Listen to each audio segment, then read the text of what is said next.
in Brooksby now, takes advantage of a slip from Pete. Brooksby towards the edge of the area, cuts in field, takes a shot from distance. Wayne Brooksby with the left boot hits the bottom right hand corner, and the former Ferriby man comes back to haunt the side that he once played for.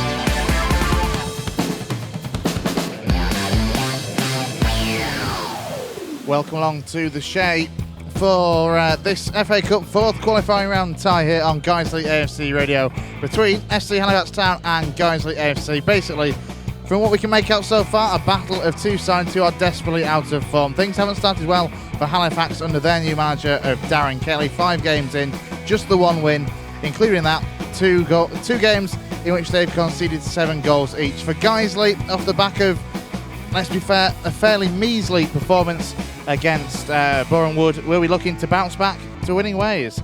We shall see whether that happens for Mark Bauer's side as the afternoon progresses. Of course, the one thing neither of these sides want is a replay. So full live match commentary to come here on Guiseley AFC Radio.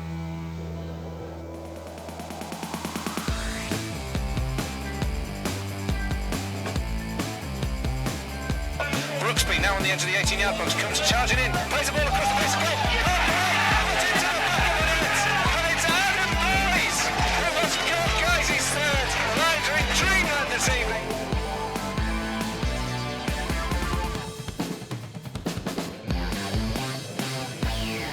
So as I say, welcome along to the Shay here in Halifax for this FA Cup fourth qualifying round tie between the Shaymen and the Lions. I'm Chris Bell. Alongside me is Nik Keefe. We'll bring you all the big match build-up to this afternoon's game.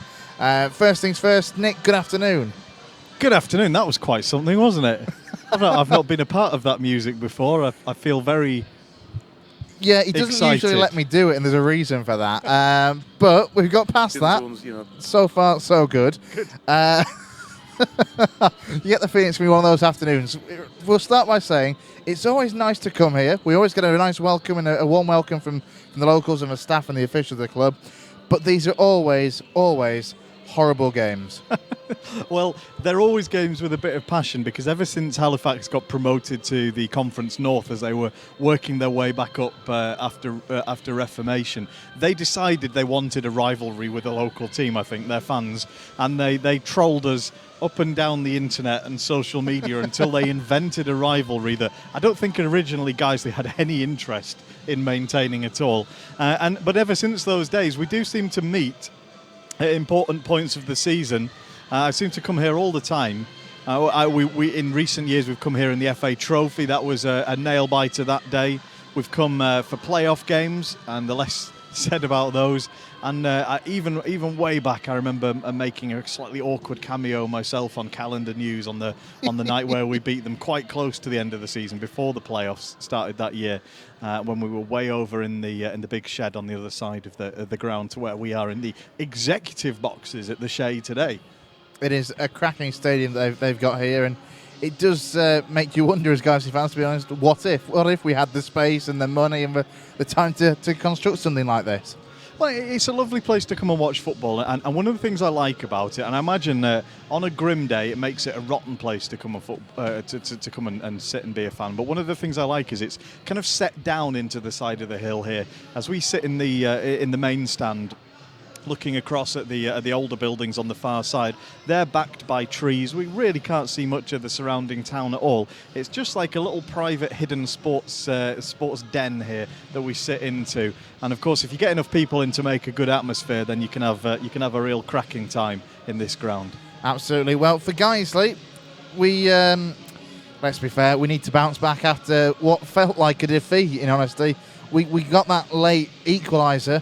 But it was a second half performance that, frankly, the sooner it can be forgotten, the better. It was, for me, the worst we've played apart from the Macclesfield game. So this was Boreham Wood last week. This was Boreham Wood last week. Yeah, and 1-1 really. Not the result we were hoping for. In the end, it was a get out of jail, and there were a lot of relieved faces around Nethermore after the match last week, because I think people involved in the coaching and behind the scenes knew that we'd not been very good in the second half, and after not really making the best of the possession and the chances that we made made in the first, not being clinical enough in front of goal, which is a bit of a recurring theme so far this season, in fairness. I'll say that again. But after coming out after half-time, really didn't put on a show, and in the end did quite well to take a point from the game. It does mean that we've arrested the slide that we were on. 2 games without losing now, after 3 difficult defeats.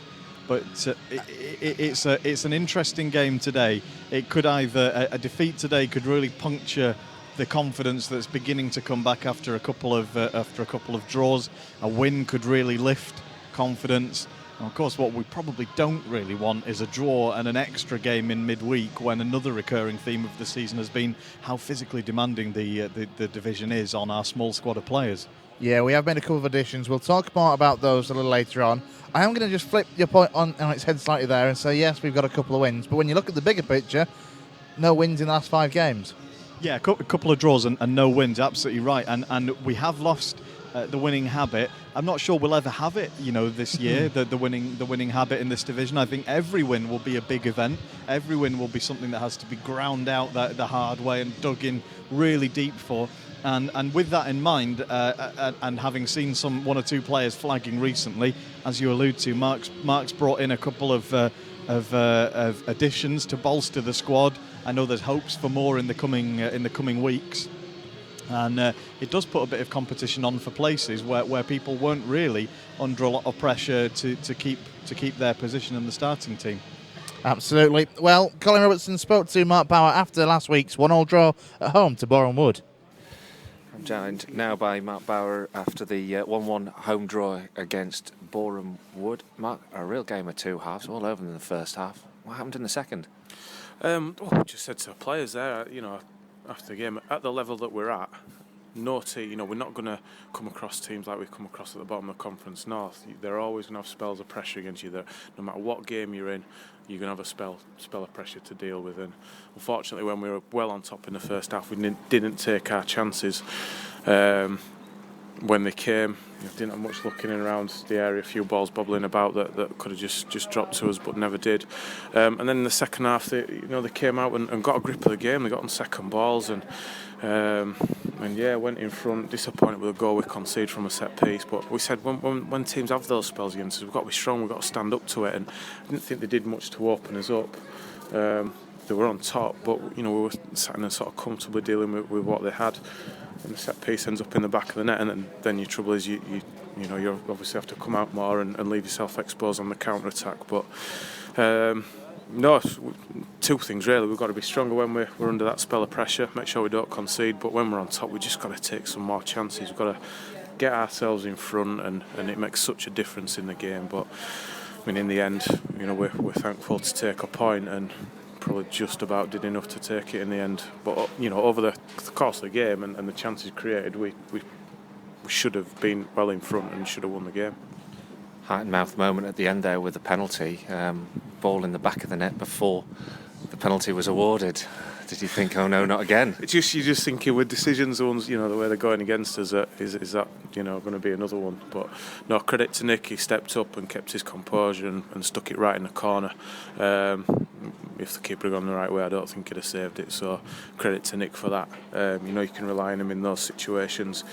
But yeah, certainly over the 90 minutes we at least deserved a draw. But the frustration is that we never got ourselves in front when we were on top, which is vital. We did it on when we had our spells on Wednesday night. We scored goals, but we didn't manage to do that today.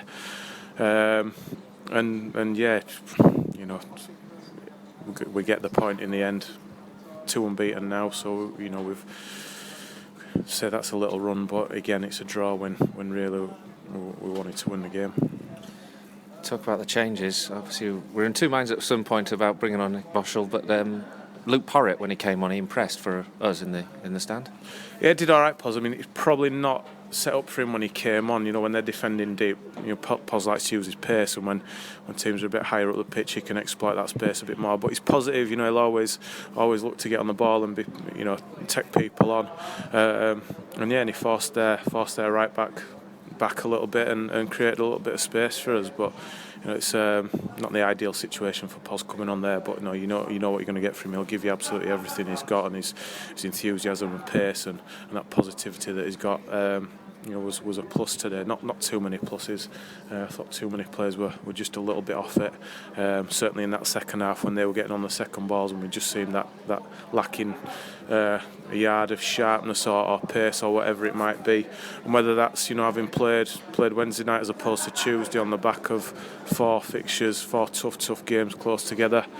Who knows, up against a side that have gone full time as well. So the lads have kept going. The real positive from today is that we've got a point from it. The lads have kept going right till the end. But yeah, we know we've got to be better in many departments than we were certainly in that second half. Week off now, and it's a break from the league with the FA Cup next Saturday at Halifax. Important to get through that next round and into the first round proper. Definitely, yeah. That becomes the focus now. It'd probably be nice, really, just to have a little break from the league, and it's been relentless. I think what is it, 18 games in now in such a short space of time. It has been a real grind to get through, especially when you get some results that have been difficult. But no, it's a great game for both sides, really. Local derby, FA Cup, there's that incentive to get to the first round and get into the hat to draw some of the big clubs in the Football League. So recharge the batteries, have a good couple of sessions this week, and hopefully we can go into it and play with similar way that we did in the first half today and for most of the game on Wednesday night, and get ourselves in the next round. Well, that's Mark Bauer there speaking to Colin Robertson after the 1-1 draw at home to Boreham Wood. Nick, we were on commentary for that game, and it wasn't spectacular, to say the least. No, it was a disappointing second half, wasn't it? And I'm interested to see what difference it makes having the extra training session on Tuesday, not having played midweek. I'm hoping that we get to see a little bit more spark and zip from some players who were getting towards the end of another run of tough fixtures, back-to-back weekends and midweeks. And I think after that Wednesday Wrexham game in particular, you saw what it cost the lads to have a missing recovery day from their schedule. So hoping for something interesting today, hoping to see a really strong start, really positive start from the players who've been chosen. And some options on the bench for Mark today as well. Absolutely. Well, you speak of the players that have been chosen. We'll go through the 2 team lineups now, starting with the home side of FC Halifax Town. They line up as follows: Matt Glennon, James Bolton, Scott McManus, Nathaniel Brown, and Keil O'Brien, Thomas Miller, Kingsley James, Nicky Rowe, Jordan Burrow, Sam Walker and Kevin Roberts. On the bench for the Shaymen, Jordan Porter, Danny Hattersley, Sean Tutton, Josh McDonald, Matthew Brown, Sam Hillhouse and Hampshire Ben Sharif. For the Lions, they line up as follows: Steve Drench, Danny Lowe, Adam Lockwood, the captain, Jake Lawler, Danny Boschel, Adam Boys, Will Hatfield, Liam Dickinson, Nicky Boschel, Rob Atkinson, and debutant, the loan signing, Liam Marsden. Yeah, Liam Marsden, the young right back from Mansfield that we brought in on loan yesterday. Don't know too much about him yet.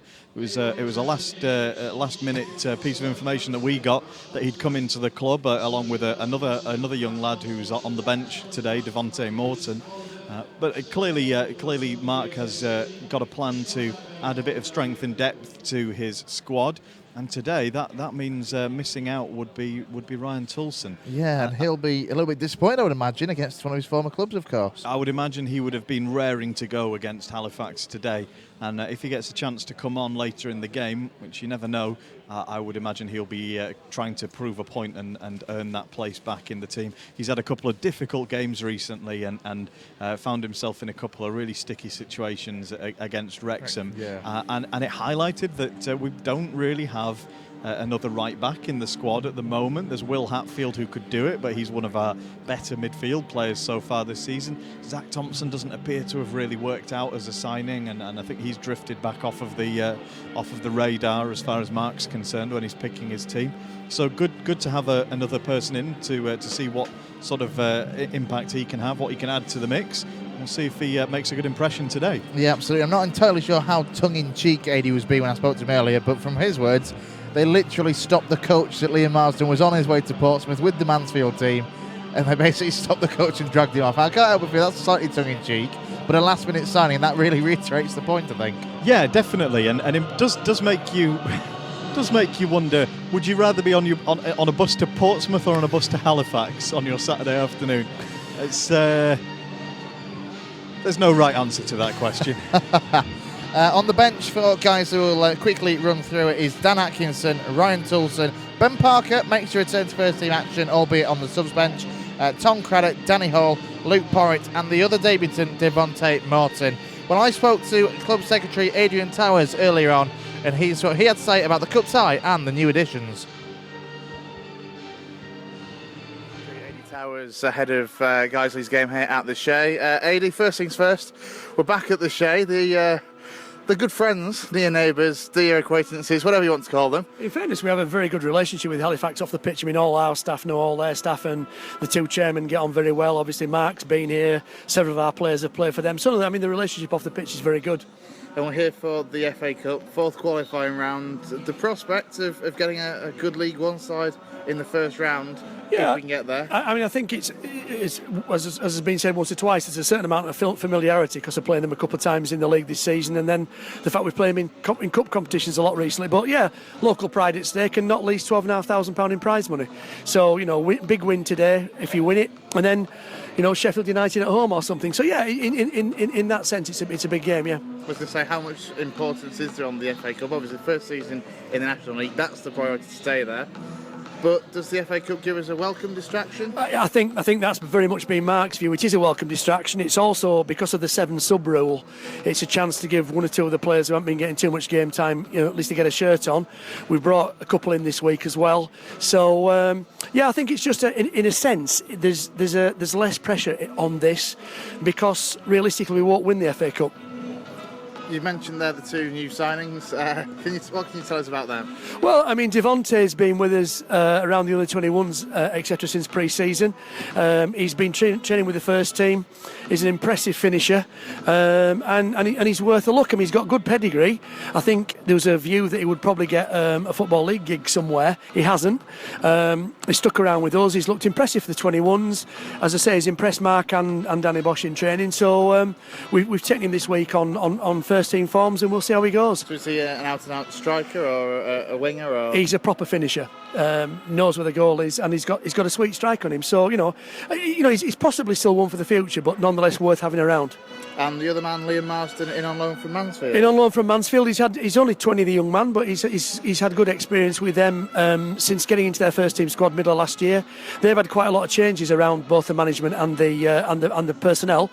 It was arranged really out of the blue yesterday morning, but he comes in with he's well thought of at Mansfield, and we hope he does a job for us. How much preparation was there in getting these two players in? I obviously say they're both quite spur of the moment, the opportunities arose. Yeah, I mean, Mark's been given authority by the board to look for some strengthening to the squad. But yeah, both those occurred yesterday morning with a 12 noon deadline. Sometime after 9 o'clock, found out about the possibility of getting them in, and we got it done in 2 hours. So yeah, interesting times. And the prospects of both of them being involved within the squad, obviously, with having that 7 sub rule. They're both in the squad today, yeah. So going forward then, if we do make it through, who would you particularly want? Is there anybody that you really want or really don't want in the first round, if we can get there? I think you can argue it, well, two things. One is, let's win today. Secondarily, when you do get through, then obviously wait till Monday night for the draw. But I think you do it one of two ways. You either get some minnow who survived this far at Nethermore and hopefully take the prize money and get on to second round, or you get somebody where you're going to get a good day out, whether that's Sheffield United, Coventry, etc., Portsmouth, clubs that really must, they must wonder how they're possibly at the level they're at. But yeah, in that sense, there is the romance, isn't there? But it's a matter of getting a job done today. Is that your view, that ties in the first round, the minnows against the experienced league sides? Is that where the romance is still there in the FA Cup? Because obviously that's a very debated thing about, is the FA Cup still as important or as romantic as it once was? I think if you're the good folks at Sporting Calcer, then there's very much the romance of the FA Cup. I think the and I still think the prospect of the third round against the Man U's and Liverpool's Spurs of the world, is massive for any club. So I don't think that romance has gone. I think the romance has gone for the bigger clubs, hasn't it? So, how important is it for us to avoid a replay today? Because obviously we've got a big game at home in the league next week against Welling.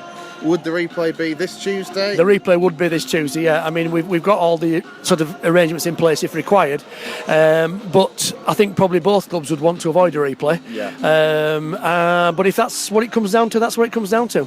Extra time and penalties at Nethermore. Extra time and Adrian penalties at Towers Nethermore there. in the I game, caught up yes. with him a little bit earlier to find out his thoughts on the FA Cup and, of course, on the new additions. Devontae Morton, in his words, an out-and-out finisher, somebody that can put the ball in the back of the net. We certainly hope he can. Well, two sets of players are starting to make their way out onto the pitch here at the Shay. So I'll hand you over now to your match commentary team of Nik Keefe and first, Colin Robertson.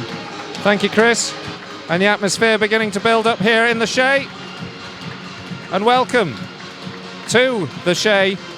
And in this historic season for Guiseley, another little bit of history is being made. Guiseley's first ever entry into the fourth round qualifying of the FA Cup automatically, and the first time these two sides have met in the FA Cup in this competition. But of course, two rivals that know each other only ever so well. For Guiseley, it's an opportunity that they need to take to get through to this first round proper. A round that we've reached on several occasions, but never made it as far as the second round proper. And to be fair, we've always landed a few unfortunate draws. Hopefully this season could be when all of that changes. FC Halifax Town, who've had a torrid start to the season and have shipped 7 goals on 2 separate occasions so far, have been ringing in the changes this week. Matt Glennon is in goal, James Bolton, Scott McManus, Nathaniel Brown, Keil O'Brien, Thomas Miller, Kingsley James, Nicky Rowe, Jordan Burrow, Sam Walker and Kevin Roberts complete their lineup. On the bench for them, Jordan Potter, Danny Hattersley, Sean Tooten, Josh McDonald, Matthew Brown, Sam Hillhouse and Hamza Bencharif. For the Lions, a couple of additions late on in the week for Guiseley. Stephen Drench in goal, Danny Lowe, Adam Lockwood, the captain, Jake Lawler, Danny Boschel, Adam Boys, Will Hatfield, Liam Dickinson, Nicky Boschel, Rob Atkinson and Loney Liam Marsden complete the lineup. On the bench, Dan Atkinson, Ryan Toulson, Ben Parker, Tom Craddock, Danny Hall, Luke Porritt and Devontae Morton. Two sides are allowed to use 7 substitutes in the FA Cup instead of the usual 5 in the National League. The referee today is Martin Coy, and on the line we have Dan Woodward and Dean Chapman. Fourth official today is Nicholas Hawksby. And we're getting ready to get underway at the Shay. And hopefully Guiseley can do the job here this afternoon, but it's a big task and a big ask in this West Yorkshire derby. Referee just counting the players and getting us ready. Guiseley will be shooting from right to left in all yellow today, facing Halifax, who are kitted out in all blue. Shooting towards the Guiseley fans in this first half, who are nested in the main stand here, away to our right.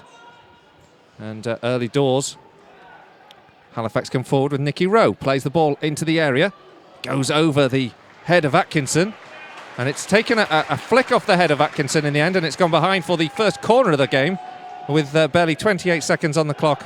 Halifax's first chance to have an attack at the Guiseley goal. Sleepy opening from the Guiseley defence to see if they get punished from the corner. Corner swung in towards the edge of the 6-yard box, headed up in the air.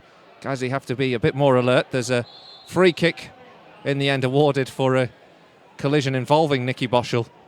And rather a little relief for the Lions from that free kick decision, just as the early pressure was on.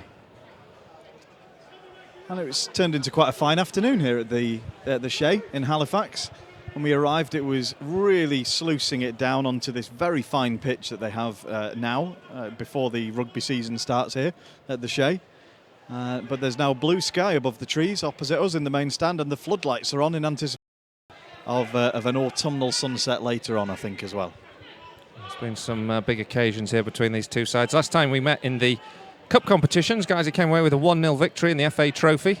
Alex Johnson scoring the goal after just joining the Lions from the Shaymen. 0-0 at the moment, just a minute, 2 minutes on the clock.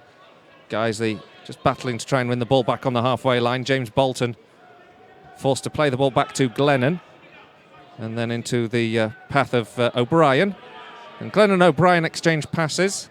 Grumbles from the home crowd as the Shaymen don't clear the lines at the first attempt. And Guiseley win the ball in midfield here, and it's the new man Marsden who does so, but does concede possession to Rowe. On this left flank now, Halifax hold the ball. Nervous start for Guiseley, having conceded the corner early doors, and Halifax enjoying a spell of possession on the edge of their own centre circle here. Rowe plays the ball defensively into the path of Brown, Nathaniel Brown, up to the feet of Burrow. Good patient football from Halifax down the left flank now. They get the ball into the penalty area, helped away by Atkinson. It's out for a Shaymen throw, about level with the centre circle on the left-hand side. Guiseley very much yet to get going in this game, and Halifax have had all the possession so far. Not a strong start from the Lions as yet, who are yet to get their foot on the ball, really. They do so here with Hatfield, who intercepts the throw and gives the ball to the Guiseley captain, Adam Lockwood. Square to Atkinson. Pedestrian stuff for a moment, so Atkinson sends it long up towards Liam Dickinson, back after his gastric flu last week. Gives the ball into the feet of Hatfield. And Danny Boschel just inside the Halifax half, into the feet of Adam Boys. But again, Guiseley not really making any headway. Boschel keeping the ball ticking over, but opting to go back to Atkinson. Rob Atkinson, the centre half, comes over the halfway line, threads the ball through towards Nicky Boschel. He tries to flick it on to his brother, but it's intercepted, and Halifax can come away with it with Burrow on the halfway line. Good tackle comes in, though, from Nicky Boschel. Good strong challenge in on Burrow. And Guiseley get the ball down the right-hand side here with Marsden, the right back, in for Toulson. Plays the ball forward, and it's headed out by McManus, and Guiseley will have a throw. Interesting sort of formation Guiseley are playing with today. Obviously, with Wayne Brooksby injured, not really many other options to play on the right of midfield, and it looks like it's Adam Boys who's sort of tasked with that role today, although he will obviously be wanting to push on to link up with Liam Dickinson up front. Marsden launches a long throw into the area up towards Dickinson. He's beaten to it by Brown on the edge of the 6-yard box. It's cleared, only as far as Atkinson, though, who lofts the ball back in towards the penalty area, but into a space where there were no Guiseley players, and it rolls out by the corner flag in right-back position. Obviously, George Maris for today, at least, not part of the reckoning in the FA Cup.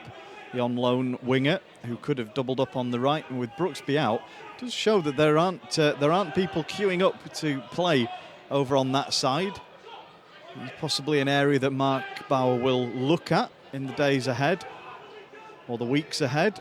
If there's anybody available on loan or free transfer, those are the options that we have now before that second window closes, before too much longer, and then that's what you've got until January. Ball's back with Glennon at the moment as Guiseley get the ball forward, but then it's nodded away. And now it's being picked up on this right-hand side. Barrow trying to get on the end of the ball in there from Roberts. Roberts gets the ball back, though, for Halifax inside the Guiseley half.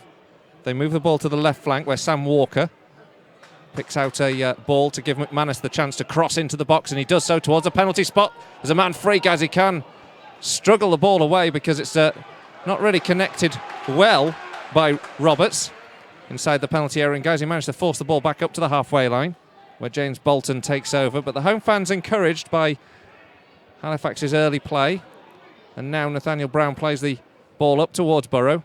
Tackle comes in, but Halifax again pick the ball out and send it towards the Guiseley back line, and it's Kingsley James who's battling in there. The ball onto the left-hand side. Walker floats it in towards the box again. Once again, the header up in the air and behind for a goal kick.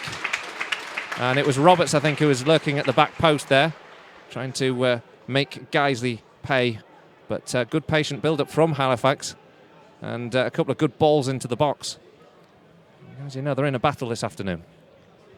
Well, it's funny what a cup competition does to a team, isn't it? I mean, you wouldn't know watching Halifax play in the opening minutes of this game that they've been on the end of some horrible thrashings recently.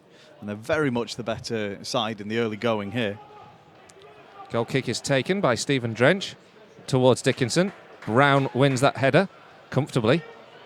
But Guiseley get the second phase on the halfway line. And then Danny Lowe's ball isn't what he wanted. Nicky Boschel works ever so hard to keep it in play. Cuts in field. Tries to get past the challenge of James Bolton. Wins the ball back. The referee had halted play just after Nicky Boschel won the ball back after trying to give the advantage originally. Referee Martin Coy on that occasion apologising to Boschel. I was going to say, Colin, I've had my fill of referees not giving us advantage recently. I don't want another afternoon of that, please.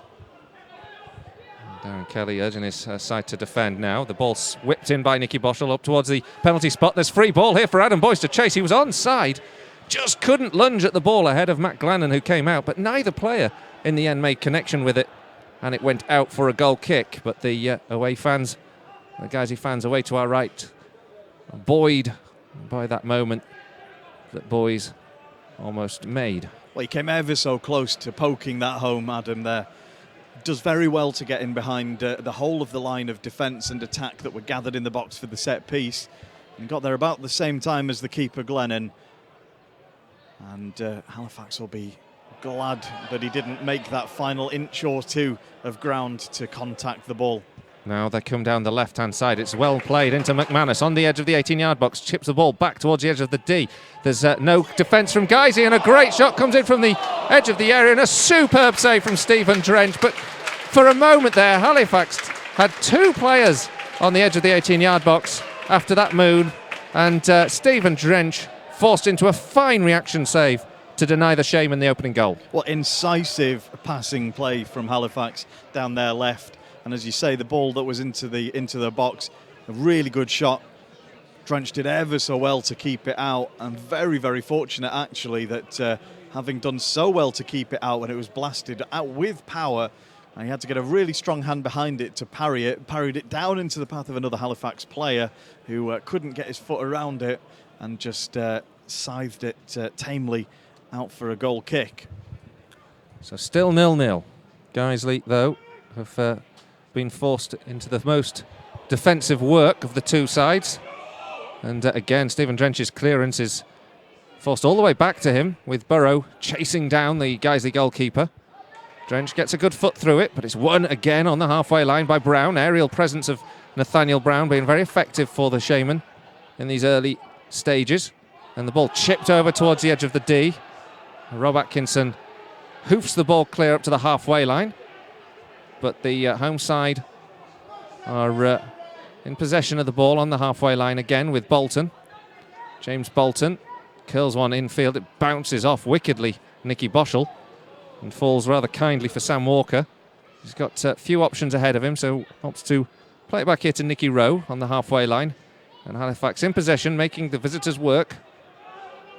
Rowe goes back to Brown. Good shape from Guiseley to prevent them making further headway, but still Halifax are in possession of the ball. We'll be giving you all the goals, by the way, from the FA Cup that we can. Chris Bell is also on Twitter duty as well during this game, so do give us a tweet at Guiseley Radio. Got any comments? Clean ones only, of course. And we'll hear from Chris shortly. In the meanwhile, Halifax on the ball here with Nicky Rowe.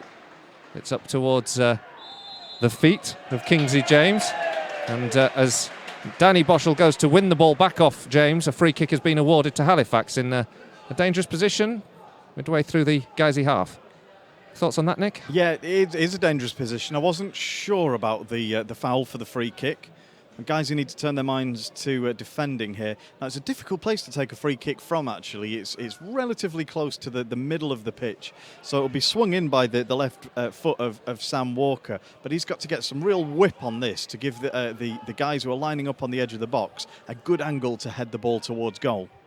Sam Walker it is to take. 4 or 5 blue shirts to aim for on the edge of the 18-yard box. Headed away well by Adam Lockwood. Picked up now by McManus as Halifax win the second phase back. McManus on the left flank now. Shadowed by Boyce. And so he goes back. Before it's chipped in by Sam Walker onto the edge of the 18-yard box. Played across the face of the goal by James, but it's deflected off a yellow shirt. But still Halifax in possession of the ball. Darren Kelly going to be pleased with the way his side have started this game this afternoon. Floated in by Nicky Rowe. Up towards the back post. Brown is still up from the previous free kick and it's winning the header on the edge of the 6-yard box on 2 or 3 occasions as no player can get the ball away. And then a tackle comes in from Boys on Sam Walker. And Boys has just clipped Walker 2 yards out from the edge of the 18-yard box. And this is a really dangerous position now for Halifax for a free kick. Yeah, as you say, Colin, just on the very edge of the box, maybe 2 yards outside, just to the left of centre, as Halifax look at Stephen Drench's goal. It's quite close in to get it above and down past a defensive wall, but it's a perfect opportunity to try and curl one into the far corner for a right-footed Halifax set-piece specialist. So the referee, Martin Coy, just getting the Guiseley wall back. A few yards from the left of the D. 2 players standing over it. Rowe's one of them. 5-man Guiseley wall. Burrow and James both lurking, looking for any seconds, any spillage from Stephen Drench. The ball will be drilled in by Rowe over the wall. Takes the goalkeeper by surprise and clips in off the upright, and Halifax take the lead. And after only 13 minutes gone in this FA Cup 4th qualifying round, it's not good news for the Lions. Halifax 1, Guiseley 0. Well, we said it was a perfect angle for a left-footed player. In fact, for a right-footed player, in fact, it was actually taken by the left-footed Walker. No one was expecting it, least of all Stephen Drench. The ball clipped the underside of the crossbar, dead centre in the goal, with Drench diving to where he thought the right-footed player would take it. Completely foxed the Guiseley defence and keeper, and it's nothing less than they've deserved for the good start they've made to this game, Halifax. Well, the Shaymen have been on top, and that free kick from Nicky Rowe was an exceptionally well-placed effort. And Guiseley have to respond. Hatfield trying to win the ball. Finds Nicky Boschel in towards Boys. Put out of play, though. Guiseley finally wake up. Thomas Miller putting the ball out for a Guiseley throw, about level with the 6-yard box. This is a chance now for Marsden to perhaps launch this one in again with this long throw. Guiseley have 4 yellow shirts in the box. Lawler, Boys, Boschel and Dickinson to aim for. Plenty of targets. Don't actually find the target anyway with the throw, and it's away. And Burrow wins a free kick against Rob Atkinson, who holds him down. And a cheap free kick, really, from Guiseley's perspective to concede again. Don't forget to get in touch with us on Twitter. Dave Kendra, our beloved commentator, has been in touch. Last time corner comes in, cross comes in. Sorry, Chris. And just for a moment there, it moved very quickly into the Guiseley area. We'll come back to you, Chris, in a shortly. But Halifax just on the attack at the moment. Nicky Boschel hoofs the ball away up to the halfway line. And O'Brien exchanges passes here with Bolton. Bolton towards the edge of the 18-yard box, floats it in, headed away well by Adam Lockwood, only as far as Walker. And a free kick's been given. And again, Halifax have another free kick, and I think Hatfield's going to be spoken to by the referee. Hatfield's furious about that decision. He's holding his head in his hands, he can't believe it. Sorry, Chris, quickly, if you... Yeah, he just makes the point the last time that you two covered a crucial knockout game, it was a playoff final. He says there are some good omens for us. Wow. Well, there's optimism. We're not looking good at the moment, though. Free kick again for Halifax here. It's going to be taken by Walker. He drills this in from distance. Decent effort. And it just spins past the upright and behind. And Guiseley, this time again, this time don't concede from the free kick. Well, you're absolutely right. Will Hatfield was fuming that decision was made, as Adam Boys was just moments before. Boys almost lost his temper with the referee, you know, and he's a fairly placid sort of character normally, the Guiseley striker. And Hatfield as well, not someone you'd normally expect to see haranguing referees. No doubt the Guiseley cannot afford to keep giving away free kicks on the edge of the box, though, because Walker looks ever so dangerous from set pieces. Guiseley win a free kick this time. Liam Dickinson has been held back on the edge of the centre circle. And it'll be a free kick for the Lions with Nicky Boschel who will float this one in. There's the opportunity now for Rob Atkinson and Adam Lockwood to come up to the edge of the 18-yard box to use their aerial prowess. Holding a high liner, Halifax, to try and keep the Guiseley attack at bay. It's floated in, up towards Dickinson, headed over the bar by a Halifax defender behind for a corner, but Liam Dickinson got a good flick onto that. Adam Boys was lurking at the back post, wasn't able to get to it ahead of the Halifax defence, and it's a corner to Guiseley, the first one of the game. Yeah, it was really well worked because as Dickinson flicked it back across goal, it left Glennon in no man's land. If Boys had got to that first, I'm sure he would have buried it. Nicky Boschel floats this one in towards the edge of the 6-yard box, headed away. Danny Boschel has to work hard to recover the ball. Gives it to Hatfield, chipped back into the box, out to the left-hand side. Nicky Boschel won't get that, and it's out for a goal kick. Still 1-0 to Halifax. And as I watch Ryan Tulson getting splashed with water by a member of the Halifax coaching staff, it does remind you that there's an awful lot of shared ground and shared heritage between these two teams at the moment in Guiseley's squad today. Will Hatfield, obviously Ryan Tulson, Danny Lowe, I think this is his first return to the Shay since signing for Guiseley. And ball forward. And not least, of course, Mark Bauer himself, who spent a year here as a player. So a lot of familiar faces. Chris, have you got any updates on the... Yeah, just a few updates in the FA Cup so far of notable games. Anyway, Barwell 1, A.F.C Rushden Diamonds 0. Braintree 1 up against Harlow Town. And Harrogate Town, our friends from Witherby Road, are leading 1-0 against Grimsby. No good news then. Guiseley trailing. I wouldn't mind them in the next round, you know, if we were going to get there. Well, it seems a long way away at the moment. Atkinson clears off the edge of the 18-yard box. Oh, if they could deal with Grimsby for us, I'd happily take Harrogate. And no, not that we're going to get the choice on either part. The ball goes away from the Guiseley defence, and possession's picked up again by Halifax, who have a zip about them when they come forward. Bolton in towards Burrow. Burrow out to the right-hand side. Picks out Roberts, Kevin Roberts. Exchanges passes and plays the ball into the box. Finds Bolton, who's up against Adam Lockwood. On the right flank then, it's back here with Nicky Rowe. Rowe goes square. Finds McManus. He's urged to shoot from the home fans, but instead he floats the ball in towards the edge of the 6-yard box over Burrow, and a penalty has been awarded for a push in the back. No. Oh, I thought for a moment he'd given a penalty. They claimed a push, didn't they? And I thought actually he'd pointed to the spot, but it's gone behind for a goal kick. You can calm down. Well, this is one of these situations where they really need to adjust the signals that a referee gives, because if he's stood with the penalty spot in between him and the touchline, and he thinks he's pointing to the touchline, and it looks to everyone in the ground like he's pointing to the penalty spot, then it's very difficult to know what decision he's just given. I thought that was a penalty. No, I didn't think it was a penalty. I thought he'd given it as I sat watching what he was doing. He looked like he was pointing to the spot. Ball's forward now. Finds Adam Boys. Square now to Hatfield. Hatfield 30 yards from goal. Holds up play. He's held up well actually by O'Brien. Guys, he's still in possession on the halfway line with Atkinson, but we need to show a bit more incision, a bit more attacking intent than we have done in recent weeks. Jake Lawler threads a lovely ball to that right-hand flank. Hatfield, who tries to win the cross against McManus. Great challenge comes in. Ball still into the penalty area. Liam Dickinson gets the flick on. Finds Boys. Boys' shot blocked at close range. Headed back into the box. Looking for Boschel. Can't get the ball down, though. Boschel goes to win it with a high foot, and the free kick is given against him.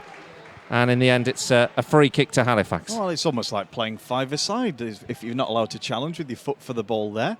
I mean, he would have been within his rights to attempt an overhead kick or something from where he was standing. But nothing dangerous in what Nicky did in the area. So Guiseley trailing by a goal to 0. Free kick that beat Stephen Drench. The difference between the two sides at the moment. The Lions are currently second best overall. We've shown a couple of forays forward, though, that gives some hope and some promise that there's a way back into this game, certainly. More by weight of numbers and luck and persistence than having actually got into any rhythm, though. Guiseley struggling to find each other with their passes still. Haven't got that side of the game going yet. And it was shown in that previous move as I think it was Boys played in Hatfield, who was just in the centre of the pitch, just outside the D, and he just wasn't quite expecting it when he came to him. Needed an extra touch to control it. It took the sting out of the move. He had to turn around and play backwards. If Guiseley can get going, and the pitch will have some zip because of the rain that we had before kick-off in the hours before. Now there's an attacking move down this left-hand side. Again, Halifax are coming forward into the box. Takes it as deflection off, I think it was Marsden. It's behind for a corner again to Halifax. So Liam Dickinson trundles back. Jake Lawler in there as well. Plenty of height again in the Guiseley team today. Enough to match up well against the tall players of Halifax. They're playing 3 or 4 on the edge of the 18-yard box. He'll make a run into the box. It's whipped in towards the edge of the 6-yard box.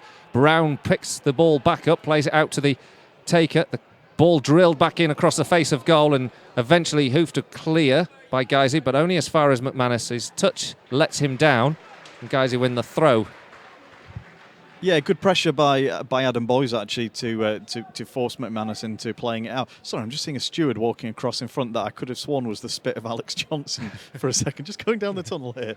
Is he at a club? I hope he is. Yes, he is, isn't he? Okay. Guiseley, meanwhile, just trying to win the ball. I can't remember which one off the top of my head. Chris is saying Stockport next to me here. Yeah. Stockport or Stalybridge? One of the two. Yeah, I think it's free kick's been won by Guiseley. It's sent forward up towards Nicky Boschel, but a rather forlorn figure on his own. Nicky Boschel there. He had to stretch to win the header, but only succeeded in giving the ball back to Halifax, who come forward now. Burrow trying to exchange passes with Roberts. Ball deflects back off towards Nicky Boschel. Shouldn't be forgotten that Guiseley were actually a goal down against Halifax in the league fixture as well at Nethermore. And they at the moment are a goal down here. 23 minutes gone. And the ball's picked up by Hatfield as Guiseley win possession back from the Halifax throw. Danny Lowe just lays it into the feet of Lockwood and Atkinson. And then Danny Boschel into Boys. Guiseley again need to look for a way to attack at this Halifax goal. It's all staying inside our own half at the moment with the ball patiently going across the back line. Lockwood steps up to the halfway line, looks for options, plays it up to Liam Dickinson. Dickinson threads the ball into Hatfield. He takes one from distance over the goalkeeper, but just over the bar. And it was a well-floated drive from distance from the former Halifax man, but it just wouldn't dip. And in the end, it's behind for a goal kick. No, it was a really good shot, Colin, and just wouldn't come back down quite soon enough, as you say. It's not a tactical thing, I don't think, that explains why Halifax are on top so far. They seem to be playing a fairly standard 4-4-2, which means that when we get players forward, there's gaps and there's a bit of space in midfield, but obviously they can match up one-on-one against our two centre-backs, and it's just meaning that Jake Lawler and Danny Boschel having to be extra alert to drop back in, because any time anyone comes forward from midfield for Halifax, there's no centre-back spare to cover them. And Guiseley have a free kick inside their own half, which is floated forward and headed away. Back here with Atkinson now on the halfway line. Up towards the edge of the 18-yard box. Liam Dickinson tries to flick the ball on. Takes a rather heavy touch on it, and in the end it's hoofed clear as Halifax take the ball all the way back. And then Adam Lockwood, in trying to return the ball to Stephen Drench, fluffed his lines completely and knocks it out for a corner. Well, he knew exactly where Drench was. He'd looked up, he knew where he was playing it to, and just the ball bounced a little bit more than he was expecting. He took his eye off of it. Instead of getting his foot around it to play it to his left, he just hoofed it straight ahead of himself, out of play for a very, very soft corner. Corner on this right-hand side now as Halifax look to get the goal. Second goal after Sam Walker scored the first. The ball floated in towards the 6-yard box, picked up again, and Guiseley again don't win the first tackle but do win the second one. Now Danny Lowe can come away with the ball, but he's unfortunate not to get the right sort of weight of pass from Adam Boys as he was looking to counter-attack down that left-hand side. Halifax win possession back, and again with space and time on the ball down this left-hand side. Miller, the captain, steps up for Halifax.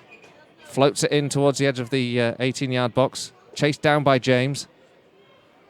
The ball is eventually won back by Rob Atkinson and hoofed up to the halfway line. Liam Dickinson gets a head on it, and Guiseley keep the ball moving down the right flank, but Boys is second to the ball, and Miller gets it back to Glennon, who forces the ball forward, and then Lockwood, battling with Burrow, wins the header. The home fans feel that Lockwood pushed in doing so. Now Hatfield on this left-hand side has forced back himself to Lowe. Again, there's just no speed about the Guiseley attack. It's floated over rather tamely by Lowe, and I'm afraid it's all too easy for Halifax to defend. Well, it's a very asymmetrical setup, and it's caused by the fact that there are no right wingers or right midfielders in Guiseley's squad who are fit at the moment to play today. Adam Boys, as we said, is out there, but his natural tendency is he wants to close down the defenders and harry the goalkeeper, which drags him out of position and gives young Liam Marsden out there on debut for Guiseley more than a handful. And he's finding it as hard as Ryan Toulson has done in recent weeks right now. Well, just a coaching passing game at the moment from Halifax. Then play it forward here for Roberts. Roberts on the right-hand side. He has options. He floats it in towards the back post. It's a cushioned header down towards the goal scorer, Sam Walker, but he couldn't get there ahead of Stephen Drench. Drench temporarily drops the ball there, and Walker was looking to capitalise, but bounces kindly, and it's back in safe hands. Danny Lowe now on the left-hand side from left back to Danny Boschel. I'm just not sure I can see much of a way through at the moment for Guiseley as they come forward here with Hatfield. The Halifax back line in defensive shape. Well, what really shows is that the two players who have the most pace in our team in recent weeks, Brooksby and Maris, without them today, it looks like Guiseley are going to have to pass their way through this team. They don't have anyone who just with raw pace can put Halifax's defenders in any doubt.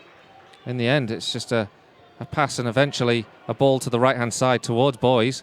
But Boys isn't going to win that challenge against McManus. Manus clears. Nathaniel Brown also on the ball. Guiseley win the second phase back, but again, you're just wondering what they're going to do with it, really, because Danny Boschel floats it forward. It's up towards Liam Dickinson. He does have a chance of winning that second ball. Falls to Boschel in the box. Nicky Boschel slips at the key moments, and Halifax clear, and it goes all the way back to Stephen Drench.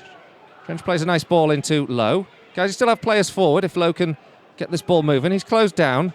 Danny Boschel's closed down as well by James, and there's no help for Danny Boschel. He eventually plays the ball off James and wins the throw for the Lions.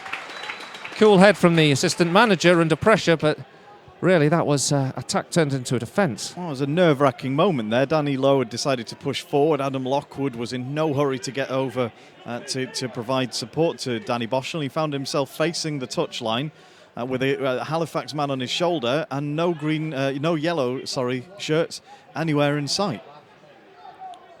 Picked up now by Nathaniel Brown for Halifax. Played forward up towards Burrow. Flicked back by Boys into the safe hands of Drench. Now Guiseley need to do something with this ball. It's played out towards Liam Dickinson. Dickinson chests it down into the path of Hatfield on the left-hand side, but Hatfield's got two up against him. Roberts wins the ball well off the Guiseley man, and collectively Halifax defend very coolly to take the ball away and send it up to the halfway line. Rob Atkinson sends it back to Stephen Drench. No way through like that, is there? No pace to get in behind, it would seem. And so it's going to rely a little bit on the height of Liam Dickinson and people getting close to him, and then the work rate and the creativity of Will Hatfield. Those seem like the main two ways, other than set pieces, that guys will get back into this. Danny Lowe can't make the challenge to win the ball off Rowe. Nicky Rowe does well to take it down this right flank, cuts the ball infield, finds Burrow. Burrow back to Rowe. Rowe square in towards Kingsley James. Guiseley managed to apply the challenge at the right time, and it goes all the way back to Stephen Drench. But it's not comfortable watching this at all, is it? Well, it's a lovely intervention by Adam Boys, but that's Adam Boys on the edge of his area, flying in with a sliding challenge to win the ball and bring back possession for his team. That's not where he wants to be, and he's not going to score any goals from back there.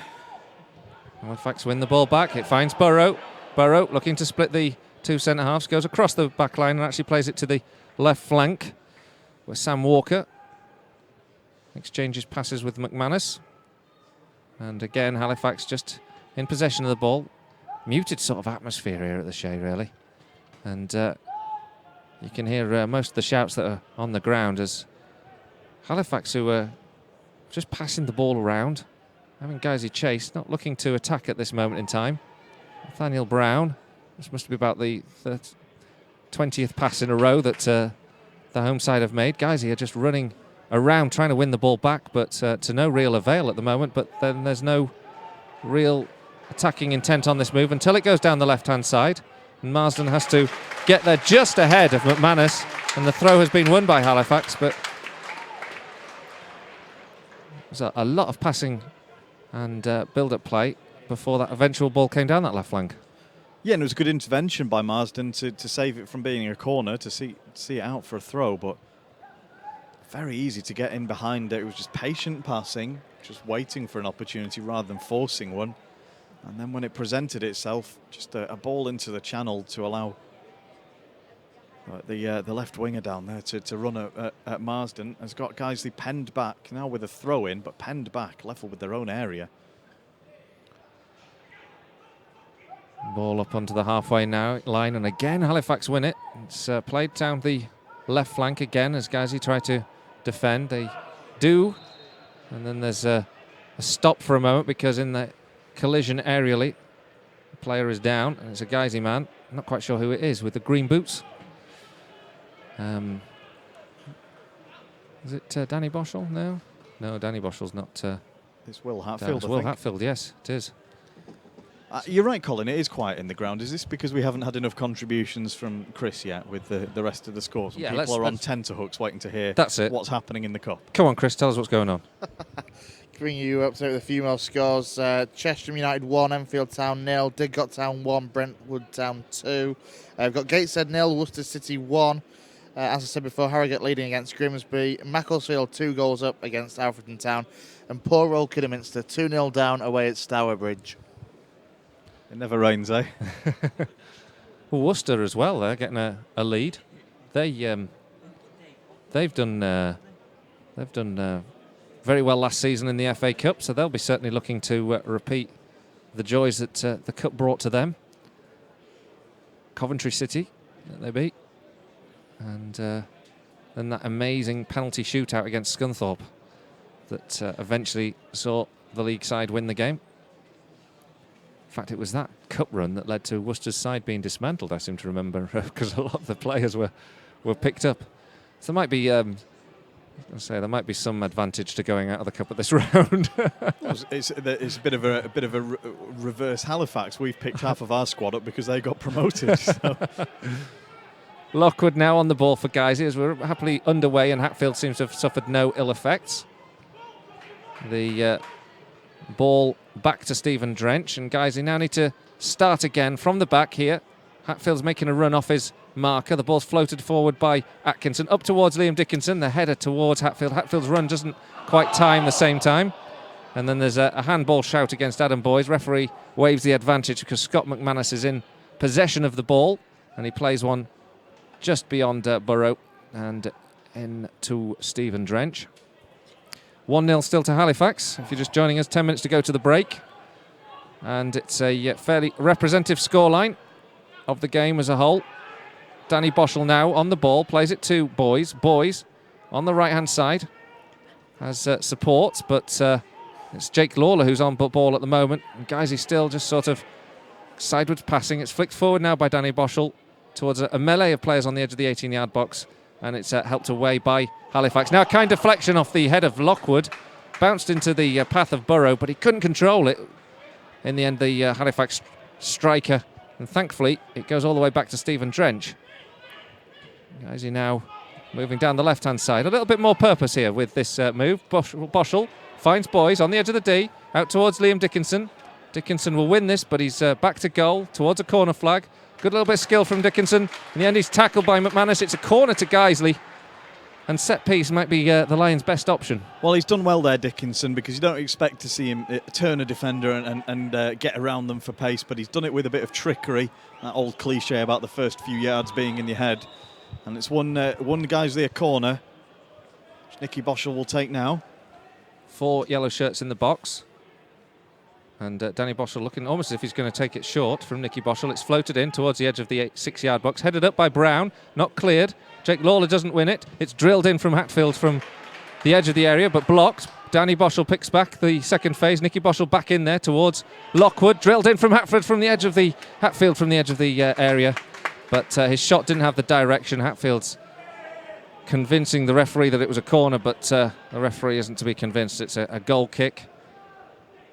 And Glennon gratefully accepts that. Well, that was a bit more like it from Guiseley. He said earlier that set pieces might be a way back into the game. When you've got bodies in the box there and you've got intelligent footballers, then formation and shape doesn't matter so much. But prior to that, the problem with the formation and the shape was that Liam Marsden's out there on the right-hand side receiving the ball in space. But because we haven't really got a right midfielder, nobody was ahead of him. Adam Boyes and Dickinson and Boschel, Nicky Boschel, that is all in the box waiting to receive a cross from a player who isn't out there to deliver it. Guiseley win the ball back, but it's floated towards Liam Dickinson. The header is beaten away. And now there's a chance for Roberts to make some headway down the right flank, but he opts to check his run. And Halifax again settling and sitting on a passing, controlling passage of play in the back line with O'Brien, who now runs towards the halfway line, plays it straight into Nicky Boschel, but the ball deflects back to the Halifax man. And he holds his hands up for the pass, but it's to no great consequence because it's back with Matt Glennon. The only way to fix that formation that I can see would be to play Ryan Tulson in the second half out of position, but as a right makeshift midfielder, because at least he will stay on the touchline and put a cross into the box. But to do that, you'd have to sacrifice Adam Boyes or Liam Dickinson, because you couldn't take Nicky Boschel off because he's the only player who can play on the left. Well, dare I say it, Luke Porritt. Could be his afternoon. To try him on the right. Yeah, to bring him into the to get some of that pace and stick Boyes on the left. Anyway, guys, we've won a free kick. Nicky Boschel's having an industrious afternoon anyway, and Guiseley will be relying on him now to distribute from this left-hand side. They were shaping up to take it as a set piece and a swinger, but they've taken it short. Eventually it's crossed in by Boschel, but helped away by Miller. Guiseley win the ball back, though, and now they need to have a passage themselves. Lawler floats the ball up towards the edge of the D. Comfortable for McManus to clear in the end. And now a chance here for the counter-attack, because James is on the ball on the left-hand side. He gets it from the left flank, cuts it infield, finds Roberts. Roberts has a chance to have a dig at goal, takes a deflection, held by Stephen Drench. Roberts didn't hit it with real conviction in the end. But again, as Guiseley press, there's always that risk, isn't there, of the counter-attack. You're absolutely sure this steward down here isn't Alex Johnson's brother, Colin?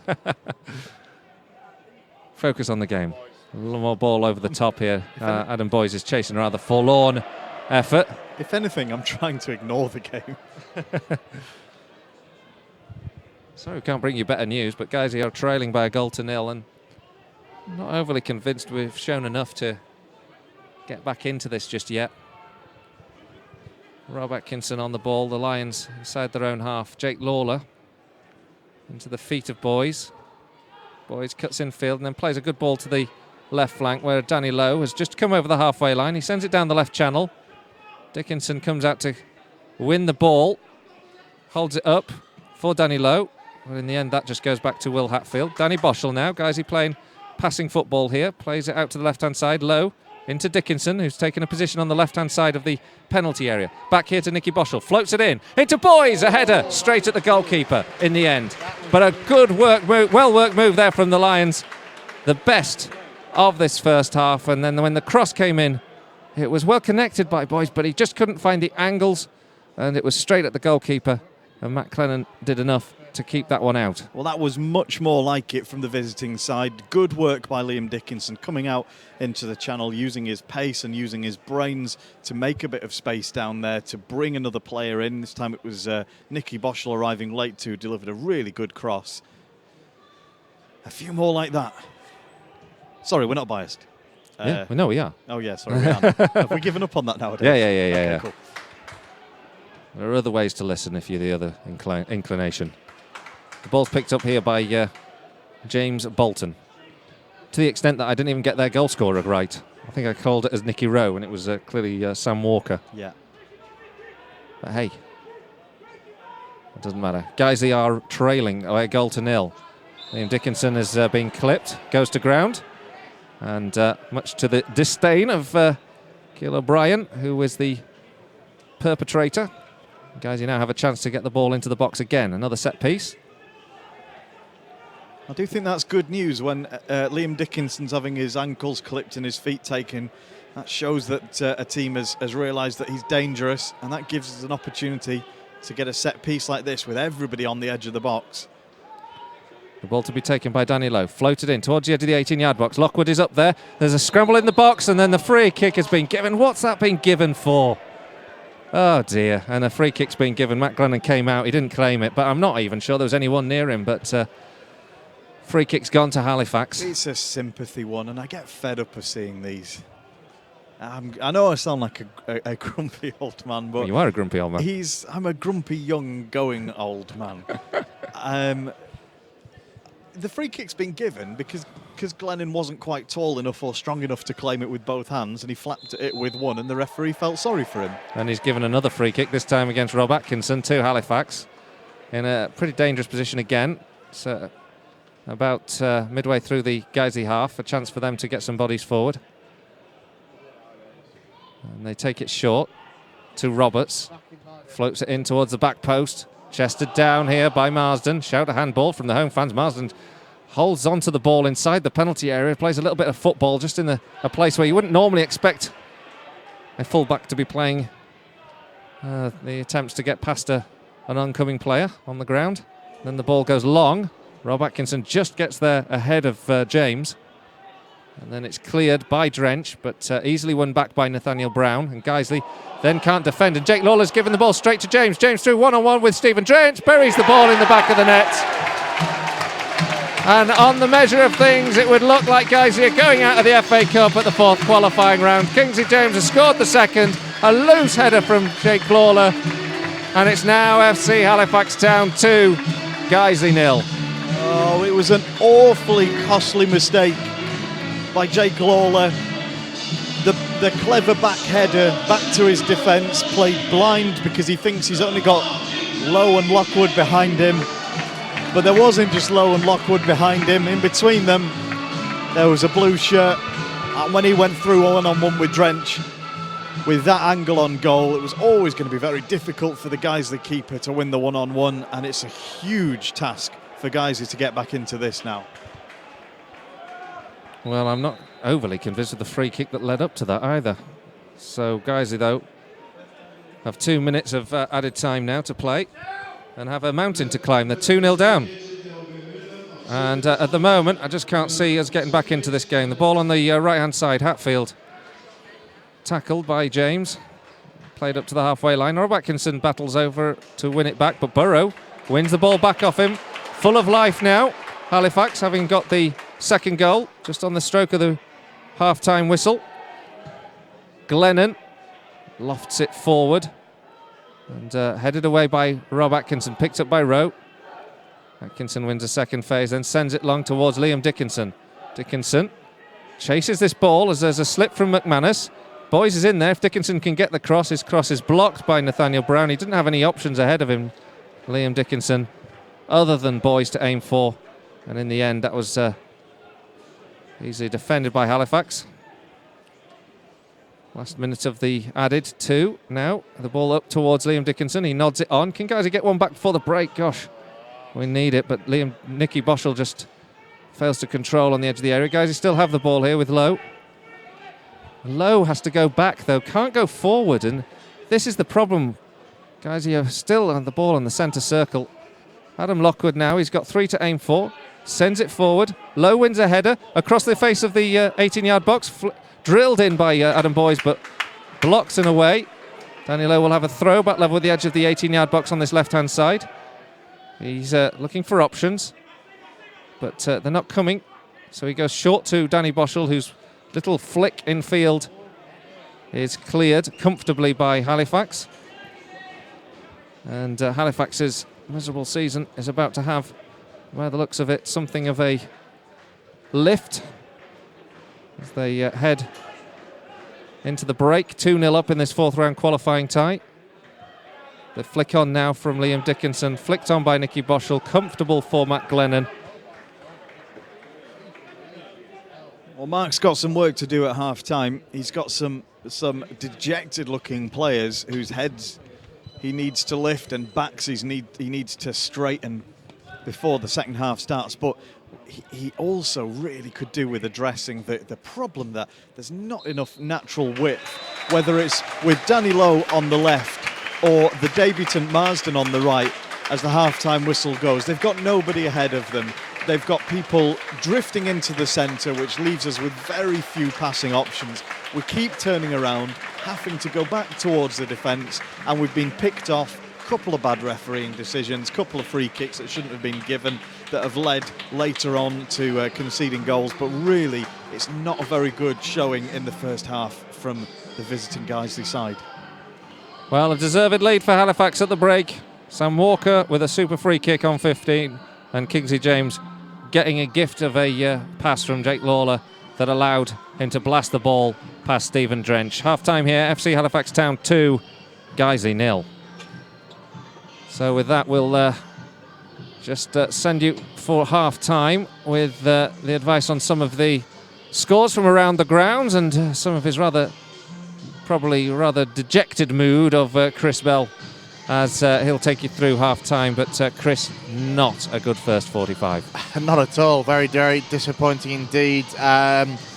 Guiseley at times have just looked completely void of ideas, and you don't want to see that in the first half. We've been troubled. Halifax, to their credit, I think have looked a lot better than the league table would have suggested coming into a game like this and the form that they've been in.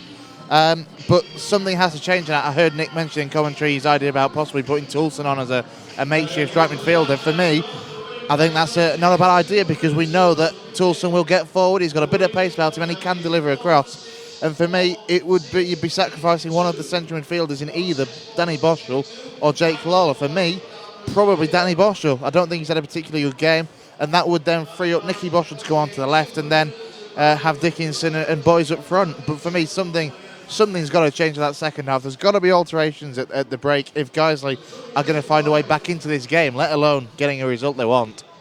Yeah, an awful lot to do, isn't there? Well, look, Chris, thank you for keeping us up to speed with the scores. I'm sure at the next 10 minutes or so you can give us up to speed with some of the scores, and we'll take some of the interviews that we've had from previous games. But just tell us what's happening in the FA Cup and elsewhere.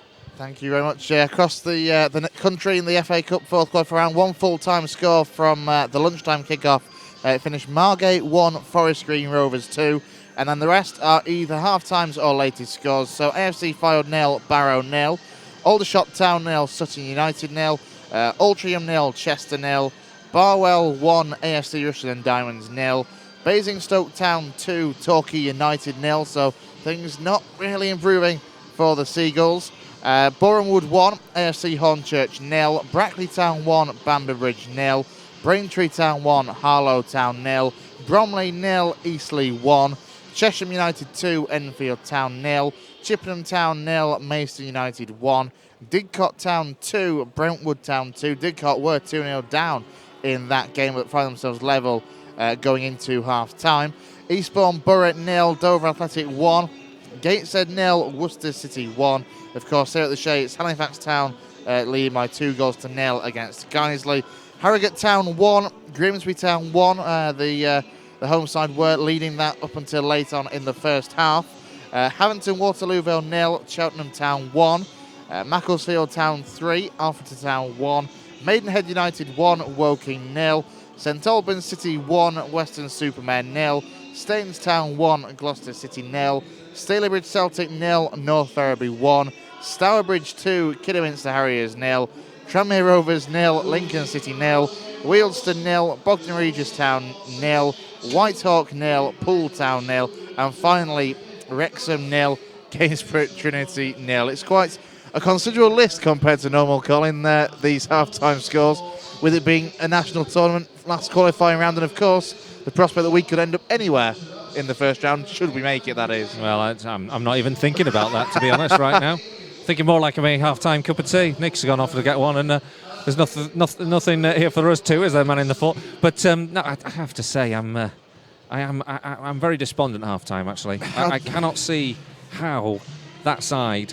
I mean, we weathered the storm against Halifax a couple of weeks ago, and after the first 30 minutes, with the young quality they had with CJ Hamilton in particular, the second half.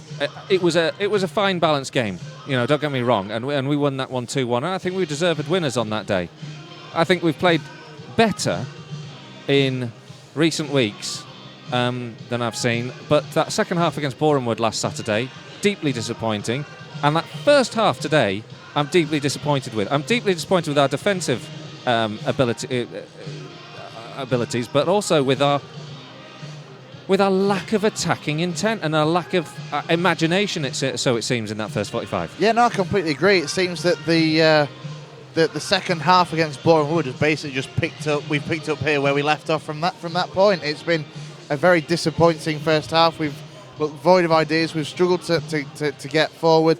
The pace, as Nick mentioned in commentary, isn't there to enable us to get in behind. There's options on the bench, I think, to inject that pace. You've got the likes of Luke Porritt and Devontae Morton as well, but it's going into a situation where you're basically giving untried, untested youth a chance, and is this really the situation to do that? If it carries on much longer, then you may as well say, well, what the heck, we may as well try it anyway. Well, it just takes one more goal and this game's out of sight. There's one goal for Halifax and it's game, set and match. Game over. Yeah, there will be no chance of getting back. As it is, it seems like a long stretch. He'll be giving the team a dressing down, I'm sure, at half time.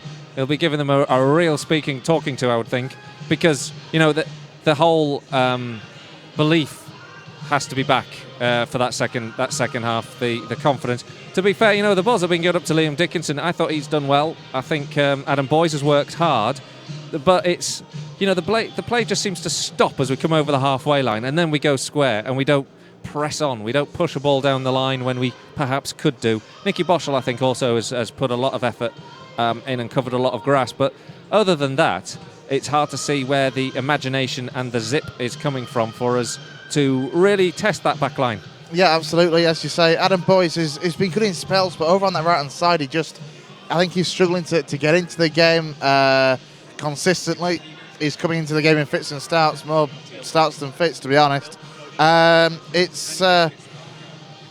We are just lacking attacking wise. I think if we can get Boyes up there alongside Dickinson, as Nick suggested, perhaps bringing in Brian Toulson, because to be fair, his weak point at times this season has been defensively. So stick him in a role where he's got that opportunity to be more attacking and more creative on that side and deliver the crosses we know he's capable of.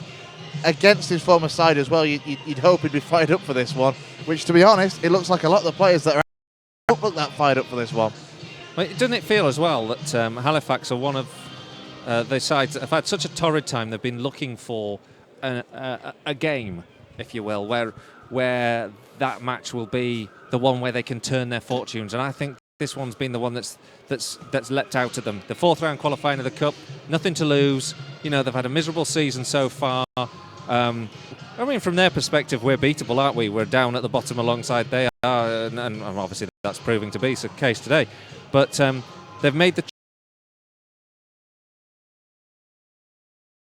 brought in proven experience, haven't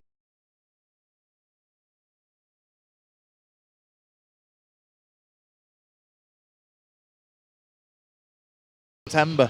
At the back, Nat Brown's coming on loan from Lincoln, but he's a 34-year-old centre-half. It's something that this side didn't have when we first played them, was experience, and they've got that now in abundance. Darren Kelly, it's taken a bit of time, so they've been on the end of a couple of absolute batterings where they've conceded 7 goals, but apparently, well, as we've seen, to be unfair, attacking-wise, they've improved. there's a lot more experience in there and know-how, and it's that basic know-how and nous that you need at this level to get results, and it's been proved so far, I think, because we don't have, apart from Danny Boschel, that kind of experience. And even for me, as I say, for me, Boschel struggled in this game. Well, I don't know about the experience. I think one thing that Danny Boschel does is he'll hold on to the ball. That's what he's there to do. He'll keep the ball ticking over and try not to lose possession. I think it's not the game that Danny Boschel can turn at himself. It's about being able to anticipate that slack back pass. It's about being able to be alive and confident up front, which, at that set piece that they scored, absolutely beautiful goal. It showed perhaps a belief that we've lacked a little bit, and perhaps I was talking about there and then pinpointing a game. It's almost as if they're thinking, this is the game to turn the season. This is the day, this is the afternoon. Things will turn back in our season's favour. Yeah, absolutely. And it's just had that feeling from the off. Yeah, quite right. I'm fairly sure that if you ask the FC Halifax Town fans, when they got that win under Darren Kelly, the only win so far away at Oldham, they wouldn't have looked at that and thought that was a win they were going to get. Whereas for this, a home game, he's had a month or so in charge as Darren Kelly. It's a chance to see basically a side that he's getting his stamp on. He's bringing in some of his own players, and so far it's certainly working. And I say this, I looked at this game beforehand, and people would have called me mad for saying that I still saw Halifax possibly as ever so slight favourites. But the fact that they're here, they've got their crowd behind them. Admittedly, it is a very subdued and a very minimal crowd compared to normal. But this result, as it is, it looks like it's getting away for Guiseley for me, as I say. And as Nick said, something has to change for the second half. We'll hear now from Mark Bauer what he was saying the build-up to this game after the 1-1 draw against Boreham Wood. I'm joined now by Mark Bauer after the 1-1 home draw against Boreham Wood. Mark, a real game of two halves, all over in the first half. What happened in the second? We just said to the players there, after the game, at the level that we're at, no team, we're not going to come across teams like we've come across at the bottom of the Conference North. They're always going to have spells of pressure against you. No matter what game you're in, you're going to have a spell of pressure to deal with. And unfortunately, when we were well on top in the first half, we didn't take our chances. When they came, didn't have much looking around the area, a few balls bobbling about that could have just dropped to us, but never did. And then in the second half, they came out and got a grip of the game. They got on second balls and went in front. Disappointed with the goal we conceded from a set piece, but we said when teams have those spells against us, we've got to be strong. We've got to stand up to it. And I didn't think they did much to open us up. They were on top, but we were sat in there sort of comfortably dealing with what they had. And the set piece ends up in the back of the net, and then your trouble is you obviously have to come out more and leave yourself exposed on the counter attack. But two things really. We've got to be stronger when we're under that spell of pressure. Make sure we don't concede. But when we're on top, we just got to take some more chances. We've got to get ourselves in front, and it makes such a difference in the game. But in the end, we're thankful to take a point and probably just about did enough to take it in the end. But over the course of the game and the chances created, we should have been well in front and should have won the game. Heart and mouth moment at the end there with the penalty, ball in the back of the net before the penalty was awarded.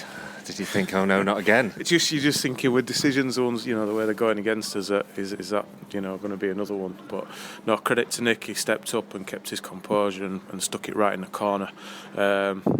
If the keeper had gone the right way, I don't think he'd have saved it. So credit to Nik for that. You can rely on him in those situations.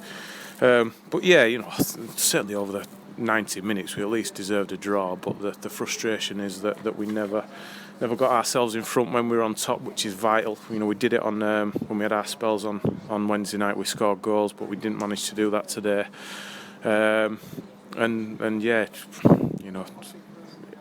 We get the point in the end.